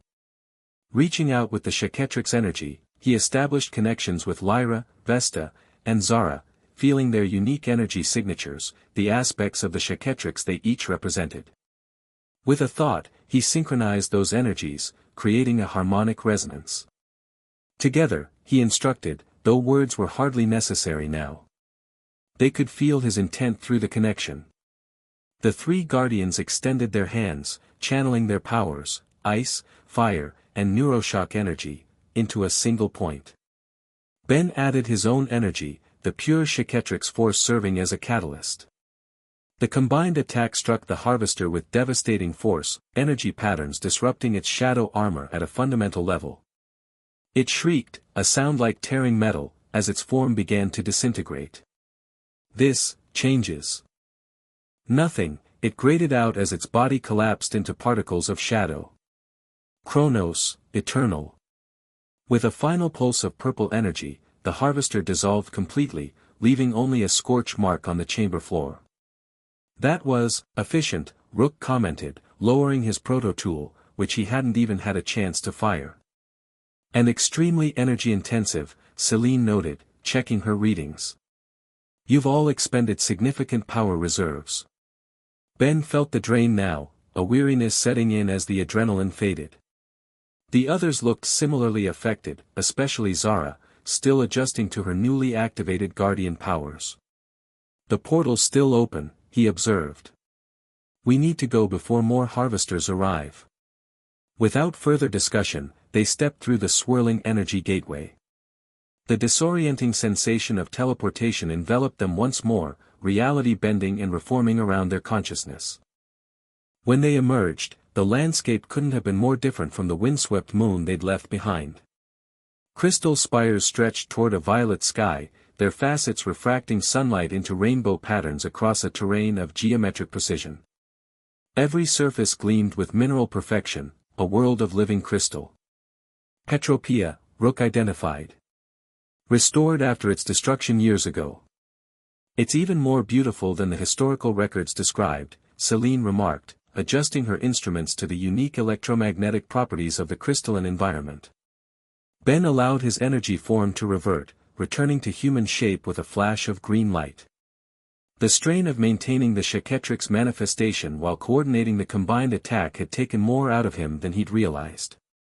"I need a minute," he admitted, leaning against a crystal formation to catch his breath. "Your energy levels are fluctuating," Celine observed, scanning him with concern. "The Chaquetrix is still integrating with your system. Is that dangerous?" Rook asked, ever alert to potential threats to his partner. "Not immediately," Vesta replied before Celine could answer. "But it suggests the process is accelerating. The more Ben uses the power, the faster it bonds with him." "For better or worse," Lyra added cryptically. Zara, who had remained quiet since their arrival, suddenly tensed. Her manta ray form shifted, becoming more humanoid as she stood upright, energy crackling around her hands. "We are not alone," she warned, her enhanced senses detecting movement among the crystal formations. Ben straightened, hand hovering near the Omnitrix. "Friendly or not?" "Unknown," Zara replied. "But approaching rapidly from multiple directions." Rook activated his proto-tool, configuring it to wide dispersal stun mode. "After our reception on Arios, perhaps we should prepare for the worst." Before anyone could respond, crystal spears erupted from the ground around them, forming a perfect circle that effectively trapped them within. "Intruders," a commanding female voice rang out. "State your purpose or be imprisoned within the crystal matrix." From behind the larger formation stepped Petrosapian warriors, their crystalline bodies gleaming in the alien sunlight, diamond-hard hands formed into blades and projectile weapons. Ben stepped forward, hands raised in a universal gesture of peace. "My name is Ben Tennyson of Earth. We've come seeking the Petrosapian guardian of the Chaquetrix." Unlike the Amphibians, the Petrosapians showed no immediate recognition at the mention of the Chaquetrix. Instead, their weapons raised higher, faces hardening with suspicion. "The Tennyson," one warrior murmured to another. "The shape-changer who wears our form." "Diamond Head," Ben clarified, understanding the reference. "Yes, one of my transformations is a Petrosapian. I've helped your people before, during the restoration of Petropia." The leader of the group, a female Petrosapian with elaborate crystalline patterns etched into her form, stepped forward. Her faceted eyes studied Ben with calculating precision. "Tetrax spoke of you," she acknowledged finally. "The human who aided our rebirth." Her gaze shifted to the others. "But you travel with strange company, ancient enemies among them." Lyra and Vesta exchanged looks, seemingly unsurprised by the hostility. "The cosmic Cold War between our species ended millennia ago," Lyra stated diplomatically. "We come united by a common purpose. The awakening of the Chaquetrix changes everything," Vesta added. "Old conflicts must be set aside." The Petrosapian leader's expression remained impassive. "Follow," she commanded after a long moment. "The high crystal will decide your fate." The crystal spears retracted into the ground, and the warriors formed a tight escort around them. As they walked through the gleaming landscape, Ben leaned closer to Rook. "High crystal," he whispered. "The ruling council of Petropia since its restoration," Rook explained quietly. "Led by Tetrax and other survivors of the original destruction." "That's good news," Ben decided. "Tetrax knows me. He'll vouch for us." "Assuming he's present," Celine cautioned. "And assuming the Petrosapians still honor the Guardian traditions." Much has changed since their planet's rebirth. Their path led to an immense structure at the heart of the Crystal City, a perfect dodecahedron that seemed to float above the ground, rotating slowly on its axis. Light played across its facets in complex patterns that Ben suspected might be a form of communication. "The Crystal Nexus," their guide announced as they approached. "Heart of Petropia and seat of the High Crystal." They entered through a triangular opening that formed in response to their approach. Inside, the space opened into a vast chamber where the external geometry seemed impossible, angles and dimensions that shouldn't fit within the structure they'd seen from outside. "Non-Euclidean architecture," Celine murmured appreciatively. "Spatially transcendental." At the center of the chamber, 5 Petrosapians sat upon crystalline thrones arranged in a perfect pentagon. Ben recognized Tetrax among them, though the warrior looked different now, more regal, with elaborate crystal formations indicating his status. "Ben Tennyson," Tetrax acknowledged, rising from his seat. "Your arrival is unexpected." "Seems to be a common theme lately," Ben replied with a small smile.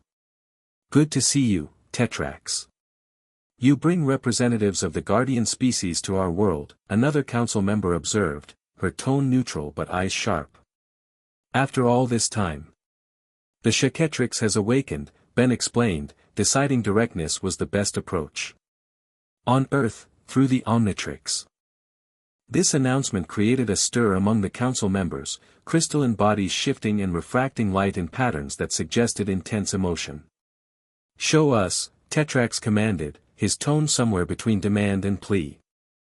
Ben nodded, focusing once more on the energy he could now sense humming within the Omnitrix. The transformation came easier this time, green light enveloping him as he shifted into his crystalline energy form. The reaction from the high crystal was immediate. The entire chamber resonated in response, the structure itself pulsing with harmonized energy. The Petrosapiens rose from their thrones, moving in perfect unison to surround Ben, their crystalline bodies glowing with inner light. "The prophecy," one whispered. "The crystal song speaks true." Tetrax approached Ben, genuine wonder on his usually stoic features. "When our world was reborn, we discovered ancient knowledge embedded in the planet's crystal matrix, memories of a time when Petrosapiens served as guardians of cosmic forces. We thought it merely legend." "The Chaquetrix is very real," Ben replied, his voice resonating strangely in the chamber. "And so is the threat. Kronos has returned, seeking to reclaim its power." "Then the Guardian must be awakened," declared the female council member who had spoken earlier. Her gaze shifted to Lyra, Vesta, and Zara. "Three aspects already stand with the wielder. The fourth must join them." "Who is the Petrosapien Guardian?" Ben asked, looking between the council members. "I am," came a new voice from behind them. A female Petrosapien stepped forward from a side chamber. Unlike the others, whose crystal bodies tended toward blues and purples, hers had a distinctive emerald hue reminiscent of Ben's diamond-head form. Intricate patterns were etched across her surface, some pulsing with inner light. "Naya," Tetrax introduced her. "Keeper of the crystal lore and last of the guardian bloodline." She approached Ben, studying his energy form with evident fascination. "So the wielder comes at last.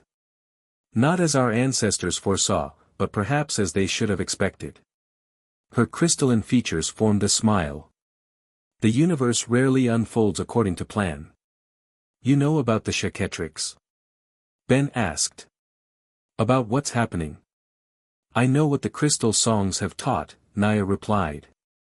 "That once, 5 species maintained the balance of cosmic forces through artifacts of power. That when darkness threatened to consume all, the artifacts were hidden, their guardians scattered." She gestured to the chamber around them. "Our ancestors embedded this knowledge in Petropia itself, preserved even through destruction and rebirth." "Then you'll help us?" Ben pressed.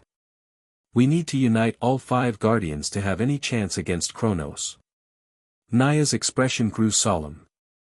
"The decision is not simple. To accept the guardian mantle is to bind oneself to the Chaquetrix permanently. My life would no longer be my own." "It is your birthright," the female council member reminded her. "Your ancestors have prepared for this moment for generations. And yet they could not foresee that Petropia would die and be reborn," Naya countered. "That the guardian line would dwindle to a single heir. That the Chaquetrix would awaken in a human." She turned back to Ben. "No offense intended." "None taken," Ben assured her. "I didn't exactly ask for this either." A small smile crossed Naya's crystalline features. "Then we are similar in that regard." She stepped closer, examining the energy patterns swirling beneath the surface of Ben's form. "May I?" Ben nodded, and she placed a crystalline hand against his chest, directly over where the Omnitrix symbol would be in this form. Immediately, energy flowed between them, not draining or invasive, but a simple exchange, like 2 instruments finding harmony. "Remarkable," Naya breathed. "The resonance is perfect. As if." She paused, eyes widening. "As if designed specifically for compatibility." "What does that mean?" Ben asked, unsettled by her reaction. Before Naya could answer, the entire structure shuddered. Alarm crystals throughout the chamber flashed with red light. "Perimeter breach," a Petrosapien guard called, rushing into the chamber. "Multiple hostiles approaching the nexus." "Harvesters," Zara confirmed, her enhanced senses detecting the familiar energy signature. They followed us here too. How? Ben demanded, frustration evident even in his energy form. We teleported directly. The Chaquetrix energy leaves traces, Celine explained grimly. Especially when active. Your transformation would be like a beacon to those attuned to its frequency. Including Kronos, Lyra added. Tetrax issued rapid commands, and the Petrosapian warriors moved to defensive positions. Crystal barriers formed around the nexus, reinforcing its structure. Your arrival has forced our hand, Naya told Ben, her decision apparently made. If harvesters have tracked you to Petropia, we have no choice but to act. She turned to a crystalline pedestal that rose from the chamber floor at her command. Atop it rested a geometric object, a perfectly formed dodecahedron that seemed to contain fractals within fractals, infinite complexity in finite space. The Petrosapian shard, she explained, lifting it carefully. Last of the focus crystals still in its original form. Like the Eryphibian shard, Ben realized, looking to Zara, who nodded confirmation. Each guardian species created a focus crystal to channel and direct Chaquetrix energy, Naya continued. Together, they formed a matrix of control that kept the power balanced. Which is why we need all 5 guardians, Celine concluded. To recreate that matrix.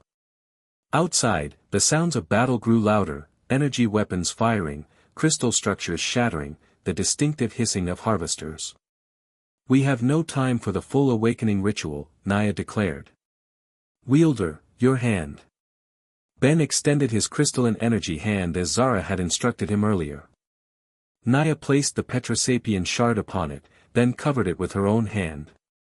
I, Naya of the crystal lore, accept the mantle of guardian. May my form reflect the eternal light of the Chaquetrix through all dimensions. The shard pulsed, dissolving into pure energy that flowed into Naya's crystalline body. Like Zara before her, she transformed subtly, her emerald hue intensifying, energy patterns forming beneath her surface that mirrored those in Ben's form. The connection is established, she announced, her voice stronger, resonating with new power. I am the 4th guardian. Ben felt it immediately, another harmonic joining the cosmic symphony he now carried. With each guardian, the Chaquetrix energy seemed more focused, more controllable, yet paradoxically more powerful. One remains, Lyra observed. The Galvan shard must be activated. And quickly, Vesta added as another impact shook the nexus. Celine stepped forward, determination in her small features. The Galvan Council must be convinced to release it. As their representative, I will make the case. Then we must return to Galvan Prime, Rook concluded. Immediately. No, Ben countered, his decision forming with surprising clarity. We can't keep running from world to world, leaving destruction in our wake. It's time to take the fight to Kronos. Without the 5th guardian? Zara questioned. The matrix will be incomplete. We'll have to make do with what we have, Ben replied firmly. 4 guardians, plus whatever I can contribute as the wielder. It might be possible, Naya considered, her scientific mind, characteristic of her species, already calculating possibilities. Not optimal, but theoretically viable. The Chaquetrix energy has been responding to your intent remarkably well, Celine acknowledged. With 4 guardians to help focus and direct that power. We might stand a chance, Lyra finished, frost forming around her hands as she prepared for battle. But we need to know where to find Kronos. Ben closed his eyes, extending his awareness through the Chaquetrix. Now, with 4 guardians connected to him, the cosmic energy flowed with greater purpose and precision. He could sense patterns across spacetime, traces of familiar energy signatures, both the pure green of the Chaquetrix and the corrupted purple of Kronos' power. There, he said, eyes snapping open. The Aner system. He's establishing a base in the shadow of Aner Fidos. The ghost dimension, Rook identified grimly. A place where reality is already thin. Ideal for manipulating cosmic forces. And virtually impenetrable without proper preparation, Vesta warned. The dimensional barriers there are unstable, constantly shifting. Which is why he chose it, Lyra concluded. He expects us to gather all 5 guardians before attempting to confront him, by which time he'll be fully established and too powerful to defeat. So we surprise him, Ben decided. Strike while he still thinks we're recruiting. Another explosion rocked the Nexus, closer this time. Crystal shards rained from the ceiling as the structure's integrity began to fail. The harvesters are breaking through, a Petrosapian warrior reported. Multiple breaches. Chaquetrix approached Ben and Naya. Go. We will hold them here as long as possible. I cannot abandon Petropia, Naya protested, loyalty to her homeworld warring with her new duties as guardian. You serve Petropia best by stopping Kronos, Chaquetrix countered firmly. This is why your line has been preserved through generations. For this moment. After a brief hesitation, Naya nodded, accepting her responsibility. I will return, she promised. We all will, Ben assured Chaquetrix. Once Kronos is defeated. He activated Asmatha's teleportation device, setting the coordinates for the Anner system based on his Shaketrix enhanced perceptions.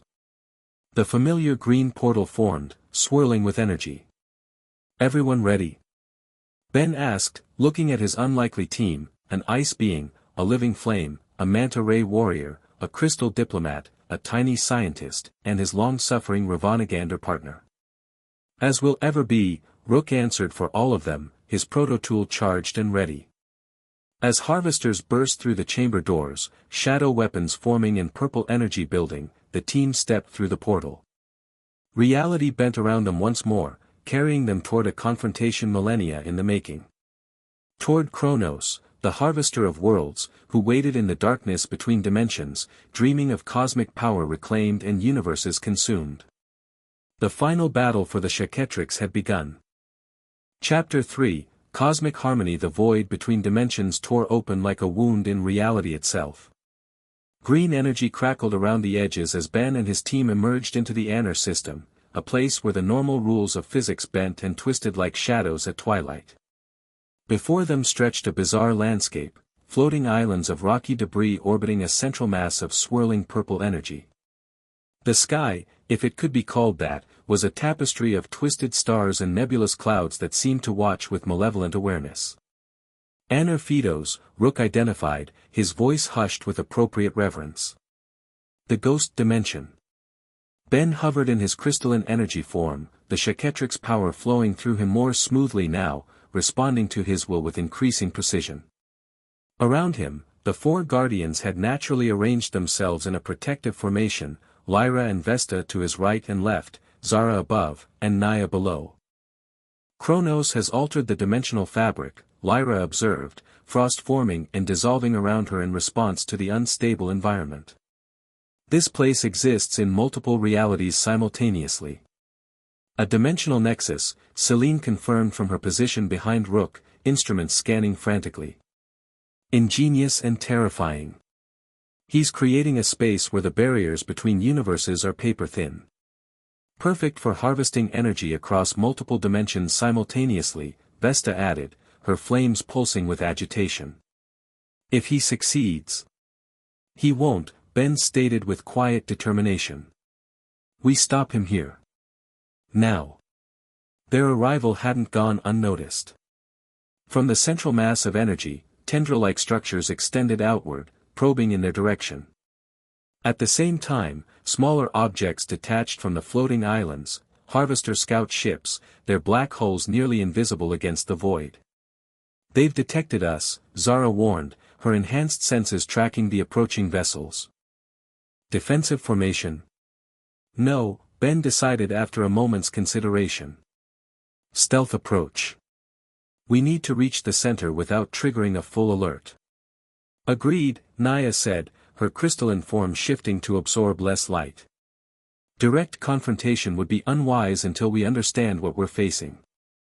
Ben closed his eyes, extending his awareness through the Chaquetrix. With 4 guardians now connected to him, his perceptions had expanded exponentially. He could sense the flow of energy throughout the twisted space, including. There, he said, pointing toward a particular floating island that seemed unremarkable among the others. That's our entry point. I can feel a weakness in the dimensional barrier there. How do we reach it without being detected? Rook asked practically, his proto-tool already configured for stealth operations. Ben smiled, an expression visible even on his energy-composed features. We bend reality a little. Focusing on the Chaquetrix power flowing through him, Ben reached out to the four guardians. Their energies responded instantly, harmonizing with his own. Together, they created a field around the entire team that shifted their quantum signature just slightly out of phase with the surrounding reality. Not invisible, Ben explained as they began moving toward the target island, just improbable. The Harvester's sensors will register us as cosmic background noise. Impressive application, Celine commented, monitoring the effect with her instruments. Your intuitive grasp of quantum principles is remarkable. I've had good teachers, Ben replied, nodding toward the guardians. They traversed the void carefully, avoiding the more densely patrolled areas. The Harvester scouts passed nearby several times, but as Ben had predicted, showed no signs of detecting them. As they approached the target island, the true nature of Kronos's base became clearer. What had appeared from a distance to be a collection of random debris was actually a carefully constructed fortress.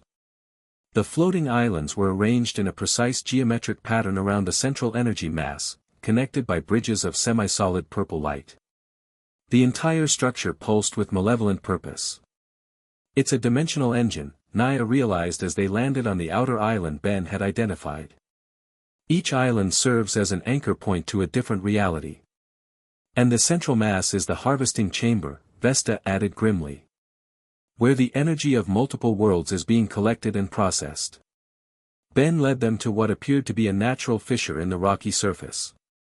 As they approached, the crack widened slightly, responding to the Chaquetrix energy. The fortress recognizes the power, Lyra observed. It was built to channel it. Built by Kronos when he first wielded the Chaquetrix, Zara explained. According to Eryphibian legends, this was his original seat of power, before the guardian species united against him. Then he's returned to his beginning, Ben concluded. Poetic, in a megalomaniacal sort of way. The fissure opened into a tunnel that spiraled downward through the island's core. They followed it cautiously, their way illuminated by the natural glow of Ben's energy form and Vesta's flames. The tunnel walls were inscribed with symbols similar to those Ben had seen in the Eryphibian sanctuary and the Petrosapian nexus, ancient language related to the Chaquetrix. What do they say? Ben asked as Naya ran her crystalline fingers over the markings. They tell the story of the Chaquetrix's creation, she replied, translating as they moved. Born from the collision of 5 cosmic forces at the dawn of our universe. Power meant to create and nurture, corrupted by Kronos into a tool of consumption. The original guardians were chosen to maintain balance, Lyra continued, recognizing parts of the narrative. Each species representing an essential aspect of cosmic harmony. Ice to preserve, fire to transform, wind to connect, crystal to structure, and knowledge to guide, Vesta recited, the ancient lore apparently common to all guardian traditions. And the wielder? Ben asked. Was there always meant to be one? The guardians exchanged looks, a silent communication passing between them. The legends are inconsistent on that point, Zara admitted carefully. Some say the wielder was meant to unite the guardian aspects when needed. Others suggest. Suggest what? Ben pressed when she hesitated. That the wielder and Kronos are two sides of the same coin, Naya finished reluctantly. Creation and destruction, eternally balanced. Before Ben could process the troubling implication, the tunnel opened into a vast chamber. Unlike the rough-hewn passage, this space was architecturally precise, a perfect dome with 5 symmetrical archways leading to other areas of the fortress. At the center stood a circular platform surrounded by 5 crystalline pillars, each pulsing with energy that matched the signatures of the guardian species. A Shaketrix chamber, Celine breathed, her scientific curiosity momentarily overcoming her caution. I've only seen theoretical models in the ancient archives. This is where Kronos first learned to channel the power, Lyra explained, frost forming around her in response to the chamber's resonance with her energy. And where he was eventually defeated. The pillars are focus points, Vesta added, approaching one that glowed with fiery orange energy. Designed to channel and amplify the guardian aspects. Ben studied the chamber, feeling the Chaquetrix respond to the space. The energy within him pulsed in rhythm with the pillars, creating harmonics that rippled through the dimensional fabric. It's like the chamber recognizes us, he observed. Or rather, the power we carry. Because this place was built for it, came a deep, resonant voice from one of the archways. As were you, Benjamin Tennyson. A tall figure emerged from the shadows, humanoid in basic shape, but composed of what appeared to be solidified purple energy similar to Ben's crystalline form. Intricate patterns flowed across its surface, ancient symbols that shifted and changed continuously. Its face was a featureless mask with two glowing points of light for eyes. Kronos, Ben identified, the Chaquetrix within him responding to the entity's presence with a surge of energy that was half recognition, half warning. The wielder, Kronos acknowledged, inclining his head slightly. You arrive earlier than expected, and with only 4 guardians. Impetuous. Just as I remember. Remember? Ben questioned, confused by the familiar way Kronos addressed him. We've never met. Haven't we? Kronos moved further into the chamber, his energy form leaving trails of purple light that dissipated slowly. Perhaps not in this form, this time. But the Chaquetrix remembers. And through it, so do I. The Guardians moved protectively around Ben, their powers activating in response to the threat. Rook positioned himself to cover Selene, his proto-tool aimed steadily at Kronos. Your harvesters have attacked multiple worlds, Ben accused, focusing on the immediate threat rather than Kronos's cryptic statements. You tried to drain Earth's life force. That ends now. Kronos made a sound that might have been laughter, a resonant vibration that distorted the air around him. Such confidence. Such certainty. You've barely awakened to your power, and yet you presume to challenge me in my sanctum. He gestured casually, and the chamber responded. The 5 pillars pulsed more intensely, and the floor beneath them shifted, crystalline patterns spreading outward from the central platform. Do you even understand what the Chaquetrix is, wielder? What it was created for? To maintain cosmic balance, Ben replied, recalling what the Guardians had told him. Until you corrupted it.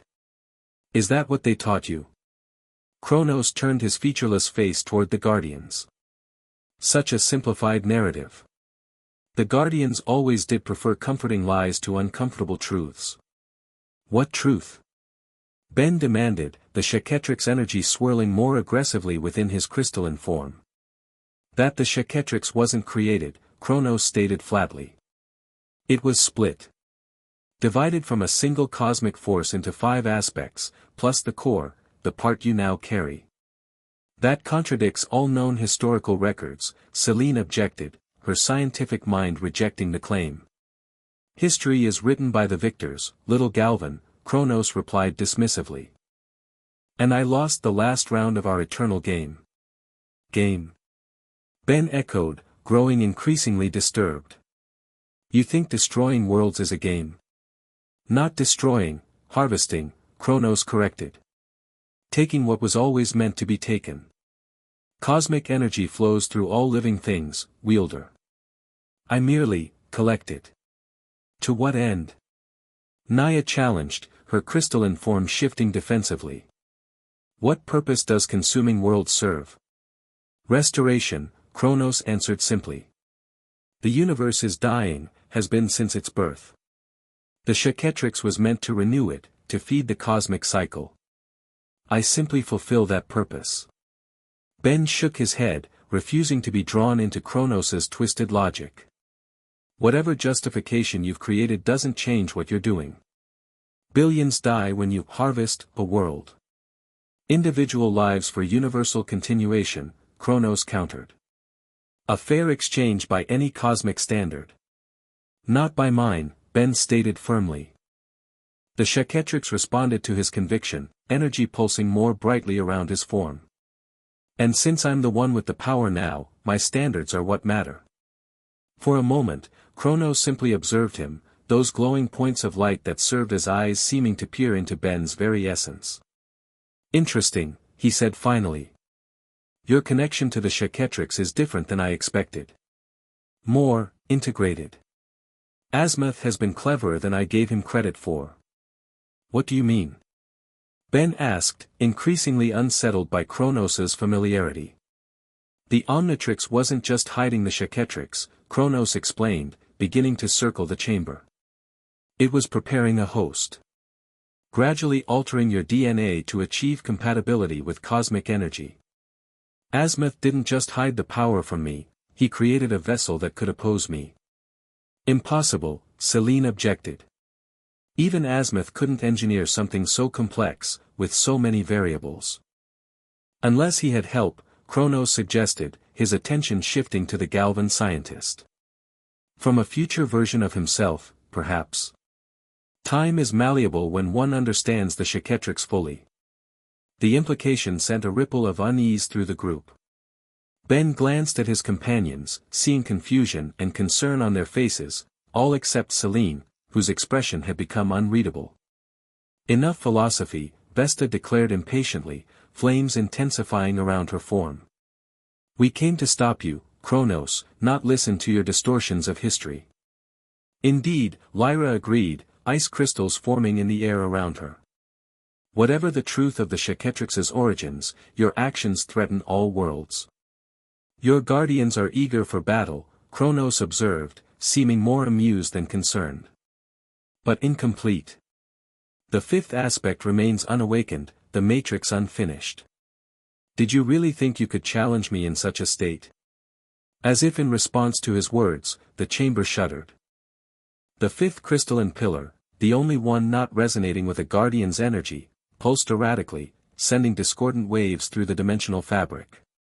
What's happening? Ben demanded, feeling the Chaquetrix power responding to the disturbance. The final act begins, Kronos replied cryptically. With a gesture, he created a sphere of purple energy that expanded rapidly, engulfing the entire chamber. When it cleared, they found themselves in a vastly different space, an enormous amphitheater-like structure suspended in the void between dimensions.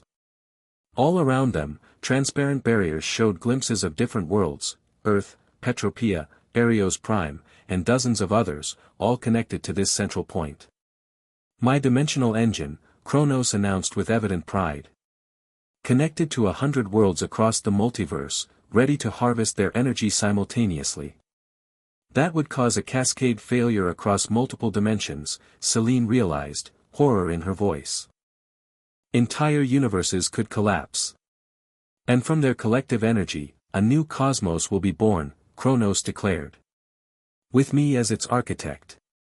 Not going to happen, Ben stated, the Chaquetrix energy surging within him in response to the threat. He reached out to the Guardians, establishing the harmonic connection they developed. Together.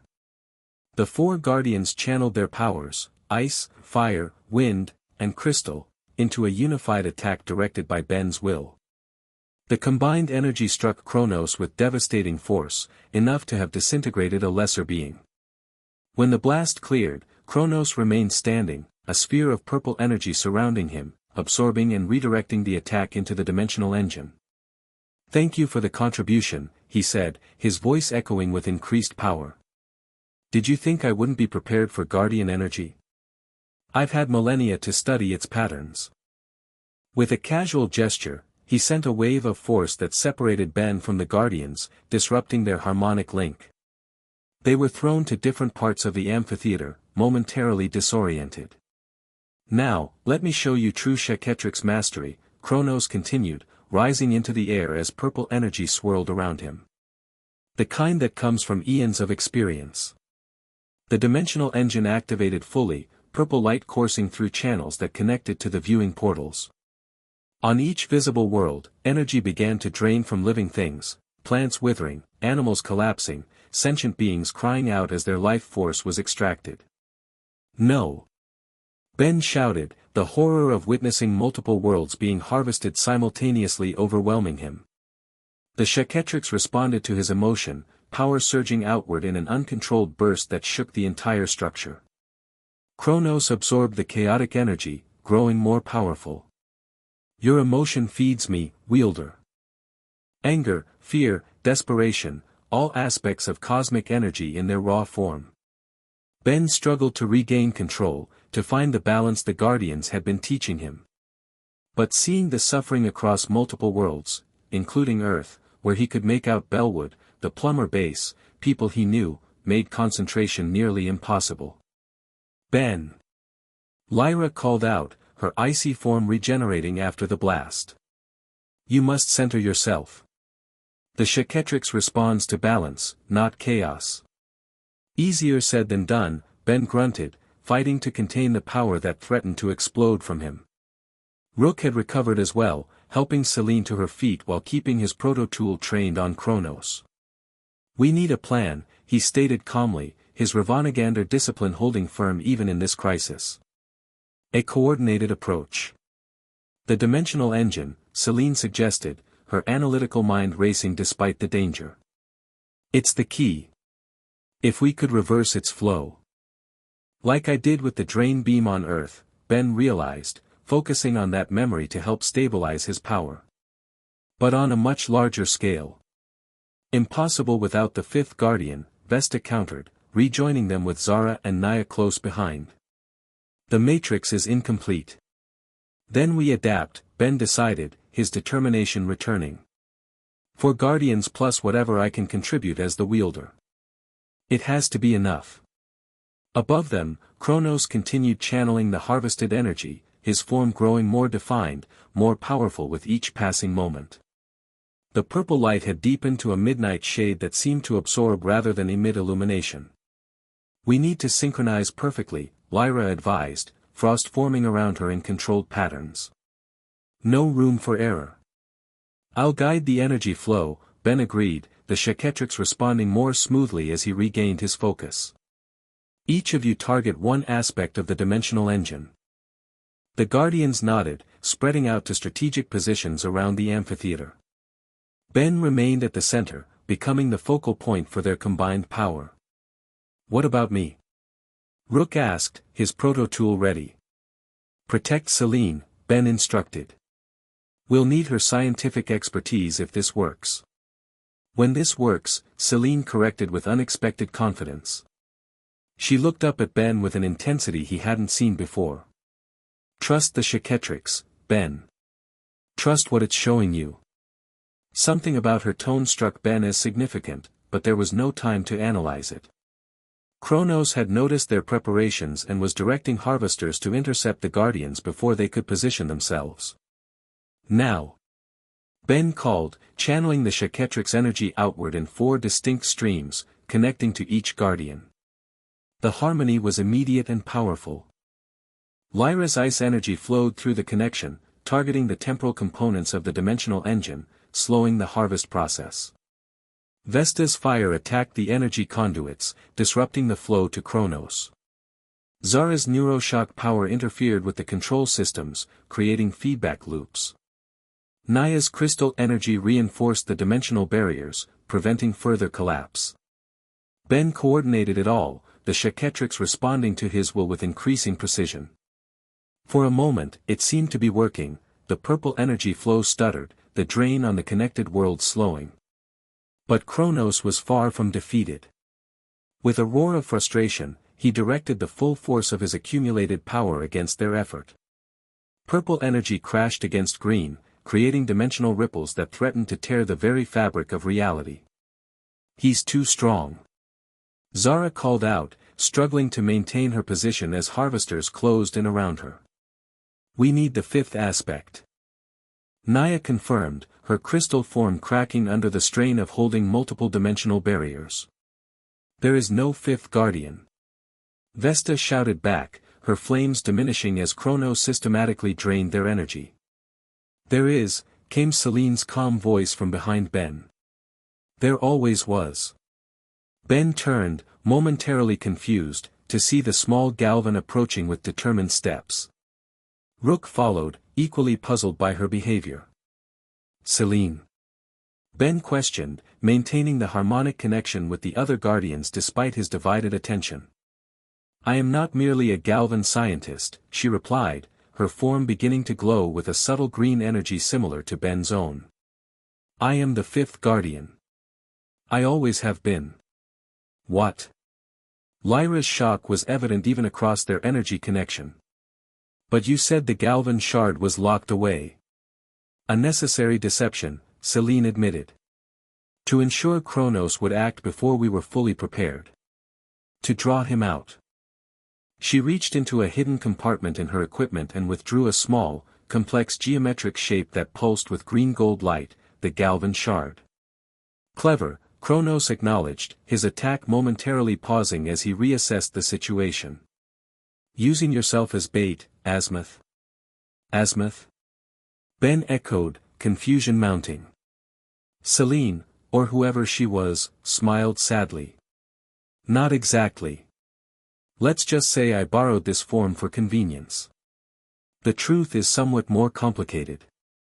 Before their eyes, Celine's Galvan form began to change. She grew taller, her gray skin taking on a crystalline quality similar to Ben's energy form but with golden undertones. Within moments, she stood before them as a being of pure energy, neither male nor female, yet somehow familiar. Oracle, Ben realized, recognizing the entity that had appeared at Plumber headquarters days earlier. A simplified manifestation, the being corrected. My true nature is beyond easy categorization. I am the aspect of knowledge, fifth guardian of the Chaquetrix, and keeper of cosmic memory. You've been manipulating us from the start, Ben accused, the Chaquetrix energy fluctuating with his emotions. Guiding, not manipulating, Oracle/Celine corrected gently. Events had to unfold in a specific sequence for the Chaquetrix to awaken properly.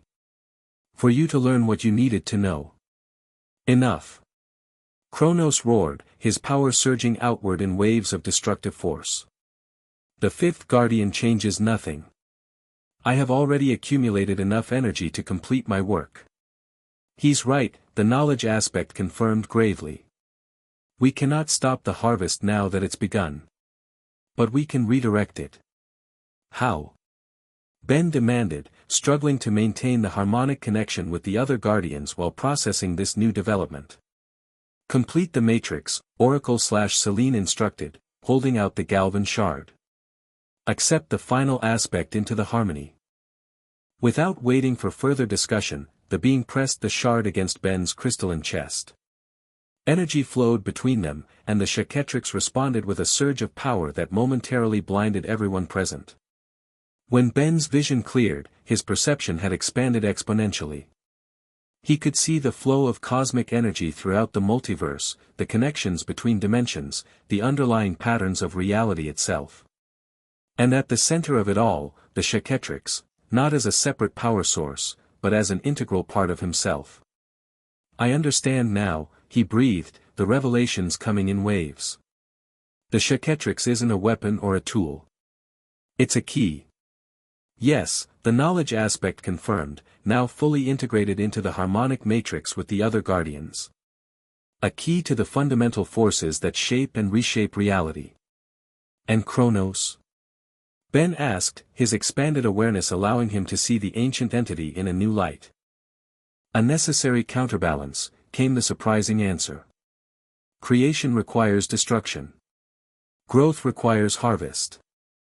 The cycle must continue. Then what are we fighting for? Ben questioned, confusion evident despite his enhanced perception. Balance, all five guardians answered in unison, their energies perfectly synchronized through him. Kronos seeks to consume too much, too quickly. The cycle would collapse under such strain. With this understanding, Ben directed his attention back to Kronos and the dimensional engine. With all five aspects now harmonized through him, the Chaquetrix power flowed with newfound purpose and precision. I see your plan now, Kronos acknowledged, purple energy swirling defensively around his form. Clever, but futile. You cannot undo what has begun. Not undo, Ben corrected, raising his hands as green energy gathered around him. Redirect. With perfect coordination, the 5 guardians channeled their aspects through Ben. The combined power struck the dimensional engine, not to destroy it but to alter its fundamental purpose. Instead of draining energy from multiple worlds into Kronos, it began to distribute energy evenly across all connected dimensions. No!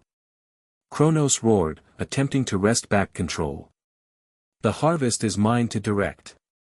Not anymore, Ben countered, his voice resonating with the combined power of the Chaquetrix. The cycle continues, but in balance. As it was always meant to be. The dimensional engine's purple glow shifted, gradually transforming to a harmonious green that matched Ben's energy signature. Throughout the connected worlds, the drain reversed, withered plants rejuvenated, fallen creatures rose, sentient beings felt strength returning. Kronos fought desperately, his form fluctuating as the harvested energy he'd accumulated was redistributed. You don't understand what you're doing, wielder. Without concentrated power, the cosmic renewal cannot be completed. We're not stopping the renewal, the knowledge aspect explained through the harmonic connection. We're changing its nature. From a single catastrophic event to a continuous, sustainable process. Evolution instead of destruction and rebirth, Lyra elaborated, her ice energy stabilizing temporal fluctuations. Balance instead of cycle, Vesta added, her fire energy transforming the engine's purpose. Connection instead of isolation, Zara continued, her wind energy establishing new patterns of communication between dimensions. Structure instead of chaos, Naya finished, her crystal energy reinforcing the new cosmic architecture. Through their combined effort, directed by Ben's will and the knowledge aspect's guidance, the dimensional engine transformed completely. What had been designed as a harvester of worlds became a harmonizer of realities, maintaining the necessary energy flow between dimensions without destructive consumption. Kronos' form began to destabilize as his connection to the harvested energy weakened. You cannot banish me, he warned, his voice distorting. I am as much a part of cosmic balance as you are, wielder. I know, Ben acknowledged, seeing the truth with his enhanced perception. Which is why I'm not destroying you. I'm binding you. Using the full power of the Chaquetrix, Ben created a new dimensional space within the transformed engine, a pocket reality where Kronos would exist as a regulated counterbalance, neither free to consume unchecked nor completely removed from the cosmic equation. A prison, Kronos accused as tendrils of green energy began to draw him toward this new space. A purpose, Ben corrected. The same one you claimed to serve, just with limitations you didn't choose. Kronos struggled against the inexorable pull, but with the 5 guardians united through Ben, his power was insufficient to resist. As he was drawn into the pocket dimension, his form compressing and transforming, he fixed his gaze one last time on Ben. This is not the end, wielder, he promised, his voice fading. The balance will shift again. It always does. And when it does, we'll be ready, Ben replied with quiet confidence. With a final pulse of purple light, Kronos vanished into the pocket dimension, sealed away by the combined power of the Chaquetrix and its guardians. The transformed dimensional engine hummed with harmonious energy, green light flowing smoothly through its reconfigured systems. The amphitheater stabilized, the violent dimensional fluctuations calming into gentle ripples. Ben lowered his hands, the incredible power that had flowed through him gradually subsiding to manageable levels. The harmonic connection with the guardians remained, but softer now, more a background awareness than an overwhelming presence. It's done, he breathed, a mixture of exhaustion and wonder in his voice. The first stage, the knowledge aspect corrected gently. The Chaquetrix awakening is complete, but your journey with it is just beginning. Ben looked around at his companions, Lyra, Vesta, Zara, Naya, and the being he had known as Selene but now recognized as something far more ancient and complex. Even Rook seemed different through his enhanced perception, the Ravanagander's life energy a complex pattern of discipline and adaptability. What happens now? He asked, feeling the Chaquetrix energy settling into a new equilibrium within him. Now, we rebuild, Lyra answered, her icy form glowing with renewed purpose. The guardian traditions must be restored. And expanded, Vesta added with surprising warmth. What we've accomplished here proves the old divisions between our species are unnecessary.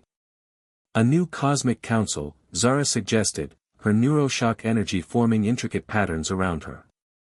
With representatives from all guardian species, working in harmony rather than isolation. With the wielder at its center, Naya concluded, looking to Ben with newfound respect. Binding us together as you've bound the Chaquetrix aspects. Ben glanced down at his crystalline energy form, then at the Omnitrix symbol still visible at its center. And what about me? Do I stay like this forever now? The Chaquetrix is now fully integrated with your evolved DNA, the knowledge aspect explained. You can shift between forms at will, human, alien transformations, or this energy state. The power remains yours to command, though it will continue to evolve as you do. To test this, Ben focused on returning to human form. The crystalline energy receded, flowing back into the Omnitrix in a flash of green light. He stood before them as Ben Tennyson once more, though he could still feel the Chaquetrix energy humming just beneath the surface, ready to respond to his need. Convenient, he remarked with a small smile. Though it'll take some getting used to. You'll have help, Lyra assured him, her tone warmer than he'd ever heard it. The Guardians remain connected to you, regardless of distance. I can feel that, Ben acknowledged, sensing the harmonic link that persisted even in his human form. It's nice, actually. Less lonely. The burden of power often is, the knowledge aspect observed with gentle understanding. But it need not be carried alone. Speaking of which, Ben turned to Rook, who had been observing the proceedings with typical stoicism. Thanks for sticking with me through all this, partner. Even when it got weird. Weirder than usual, I mean. That is what partners do, Ben dude, Rook replied with a slight smile. Though I admit, cosmic power and dimensional engines are somewhat outside standard plumber training. Yeah, they don't cover that in the handbook, Ben agreed with a laugh. He sobered quickly, remembering their responsibilities. We should get back to Earth. Let everyone know we succeeded. The dimensional engine can return us instantly, the knowledge aspect informed them, gesturing to one of the viewing portals that showed Earth. Now that it's been reconfigured, travel between connected worlds is simple. Before we go, Naya said, stepping forward. There is one matter we haven't addressed. The harvesters. Without Kronos directing them, they'll eventually dissipate, Vesta explained. But in the meantime, they could cause significant damage across multiple worlds. Then we hunt them down, Ben decided without hesitation. All of us, together. Start cleaning up the mess Kronos left behind. The Guardians nodded in agreement, a sense of purpose uniting them more effectively than even their energy connection. The Cosmic Alliance, Zara suggested, giving name to what they had become. Guardians of Dimensional Harmony. Has a nice ring to it, Ben approved. Better than Ben 10 and his alien harem, which is probably what the tabloids would come up with. That earned him varied reactions, an exasperated sigh from Lyra, an amused snort from Vesta, a puzzled head tilt from Zara, and a crystalline eyebrow raise from Naya. The knowledge aspect merely smiled enigmatically. Earth first, Rook reminded them practically. Your family will be worried. Ben nodded, sobering at the thought of what his loved ones must have been going through during the crisis. Let's go home. With a gesture from the knowledge aspect, the Earth portal expanded into a doorway of swirling green energy. Ben stepped through first, followed by Rook and the Guardians. They emerged on the roof of Plumber headquarters, where chaos had clearly reigned during their absence. Battle damage scarred the building and surrounding area, evidence of Earth's defense against harvester attacks. But already, the effects of the dimensional engine's reconfiguration were visible, accelerated repair processes, enhanced growth of vegetation, a general sense of renewal. Ben. Gwen's voice cut through his observations. His cousin ran toward him, Kevin close behind. She embraced him tightly, relief evident in every line of her body. "You're back. And you're normal." "Define normal," Ben replied with a half-smile, returning the hug. "But yeah, crisis averted. For now." "Nice work, Tennyson," Kevin acknowledged, studying the Guardians with evident curiosity. "I see you brought friends." "Allies," Ben corrected, gesturing to each in turn. "This is Lyra, Vesta, Zara, Naya, and, actually, I'm not sure what to call you now," he admitted, turning to the knowledge aspect. "Celine will do," the being replied with a small smile. "It's as good a name as any for this manifestation."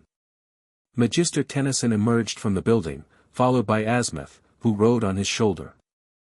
The Galvan creator's expression was, for once, approving as he surveyed the group. "You've succeeded where I only theorized was possible," Azimuth acknowledged, jumping down to examine Ben more closely. "Full integration of the Chaquetrix with minimal dimensional disruption." "You knew," Ben accused, though without real anger. "You knew what the Omnitrix was doing to my DNA all these years." "I suspected," Azimuth corrected. "The Chaquetrix was always meant to have a wielder, someone who could unite the 5 aspects in times of cosmic imbalance. I merely helped the process along." "By using my grandson as a test subject," Magister Tennyson noted, his tone making it clear they would be having a longer conversation about this later. "By recognizing potential," Azimuth countered. "The Omnitrix chose Ben for a reason. The Chaquetrix merely confirmed that choice." Before the discussion could continue, alarms sounded from within the building. A plumber rushed onto the roof, expression urgent. "Harvester activity detected in multiple locations worldwide," he reported. "They seem disorganized but extremely aggressive. Kronos' last servants," Lyra explained. "Desperate without their master's guidance. But still dangerous," Vesta added grimly. Ben looked at the Guardians, then at his family and friends. The weight of his new responsibility settled on his shoulders, but it felt right, a natural evolution of the hero he had been becoming since that fateful summer day when he found the Omnitrix. "Looks like the Cosmic Alliance has its first mission," he observed, activating the Omnitrix. Instead of selecting an alien transformation, he channeled the Shaketrix energy directly, shifting smoothly into his crystalline energy form. "Ready?" The Guardians moved to his side, their energies synchronizing with his, ice, fire, wind, crystal, and knowledge, unified through the wielder. "Always," they responded in unison. Ben turned to Gwen, Kevin, and his grandfather. "We'll handle the harvesters. Keep Earth safe until we return." "Be careful out there," Magister Tennyson cautioned, though pride was evident in his eyes. "Whatever you've become, you're still my grandson." "I know," Ben assured him with a smile visible even through his energy form. "And that's not changing, cosmic power or not." With a final nod to his family, Ben reached out with the Chaquetrix energy, creating a portal similar to the one they had used earlier. Through it, they could see harvesters attacking a city on the other side of the world. "Let's go save some people," he said simply, stepping through with the Guardians beside him. As the portal closed behind them, Azimuth watched with an unreadable expression. "The cycle begins anew," he murmured. "But perhaps this time, with a different outcome." In the months that followed, the legend of the Cosmic Alliance spread throughout the galaxy. Stories were told of the human wielder and his guardian companions, appearing wherever cosmic imbalance threatened, containing dimensional breaches, neutralizing harvester remnants, resolving conflicts between species that had festered for millennia. Each guardian brought unique strengths to the alliance. Lyra's calculating precision and temporal understanding. Vesta's passionate determination and transformative insights. Zara's lightning-quick adaptability and spatial awareness. Naya's structured approach and diplomatic skills. Celine's vast knowledge and enigmatic guidance. At the center of it all was Ben Tennyson, no longer just a wielder of the Omnitrix but the focal point of the Shaketrix, a cosmic force now working in harmony with the universe rather than consuming it. His human perspective balanced the more abstract viewpoints of the Guardians, grounding cosmic power in empathy and understanding. Their connection deepened with each challenge overcome, each world saved, each dimensional threat contained. What had begun as an uneasy alliance of necessity evolved into something more profound, a bond that transcended conventional relationships, united by purpose and mutual respect. Between missions, Ben continued his life on Earth, spending time with family, working with the plumbers, occasionally enjoying the simple pleasures of being 22. The Guardians established a base within the reconfigured dimensional engine, now called the Nexus, where they could monitor cosmic energies across multiple realities. On this particular evening, Ben stood atop a mountain overlooking Bellwood, the setting sun painting the sky in vivid colors. In his crystalline energy form, he could perceive far more than the visible spectrum, the flows of life energy throughout the valley, the dimensional resonances that connected this place to others across the multiverse, the harmonic patterns that formed the foundation of reality itself. "Beautiful, isn't it?" came Lyra's voice as she materialized beside him, her icy form reflecting the sunset in prismatic patterns. From this perspective, yeah, Ben agreed, his awareness expanding to include her energy signature, the familiar resonance a comfort. "Hard to believe it's only been 3 months since the Chaquetrix awakened. Time flows differently when one perceives multiple dimensions," Vesta commented, appearing in a swirl of flame on his other side. "What feels like moments can be eternities, and vice versa." "A poetic observation from our fire guardian?" Zara teased, her aerodynamic form settling into place beside them. "You're evolving, Vesta." "As are we all," Naya added, her crystalline structure rising from the mountain stone beneath them. "Adaptation is the essence of growth. And growth the essence of life," Celine concluded, completing their circle as she shimmered into existence, her energy form glowing softly in the fading light. The cosmic cycle continues, but now in balance. Ben looked at each of them in turn, these beings who had become so integral to his life in such a short time. The Chaquetrix connection allowed him to sense their thoughts and emotions, just as they could sense his, a level of intimacy beyond words. "I never expected this," he admitted. "When the Omnitrix first found me, I thought it was about becoming different aliens, having adventures.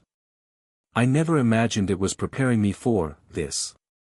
The universe has a way of unfolding according to its own design," Celine observed with characteristic wisdom. "Even when we believe we're choosing our path." "Speaking of paths," Zara interjected, more practically minded, "the dimensional disturbance in the Andromeda galaxy has intensified. We should investigate before it destabilizes further." "Always another crisis," Ben noted, though without resentment. "The hero business never ends, does it? Would you have it any other way?" Vesta challenged with a knowing smile.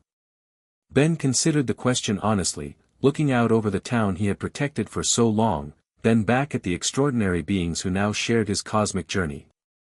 "No," he decided finally, energy swirling more brightly around his form as he embraced his purpose. "This is exactly where I'm meant to be." With a gesture, he opened a portal to the Nexus, the gateway between dimensions shimmering with green energy. One by one, the Guardians passed through, Zara with eager anticipation, Naya with measured confidence, Vesta with passionate determination, Lyra with thoughtful focus, Celine with enigmatic serenity. Before following them, Ben took one last look at Earth, the world where his journey had begun and the anchor that kept him connected to his humanity despite the cosmic power he now wielded. "I'll be back," he promised softly. Then, with a pulse of Chaquetrix energy that briefly illuminated the entire valley, he stepped through the portal into whatever adventure awaited next. The Cosmic Alliance had work to do. The balance of all realities depended on it. And Ben 10, now and forever the wielder of the Chaquetrix, wouldn't have it any other way. The end. Thank you for watching this video. Please be sure to subscribe to our channel and like this video.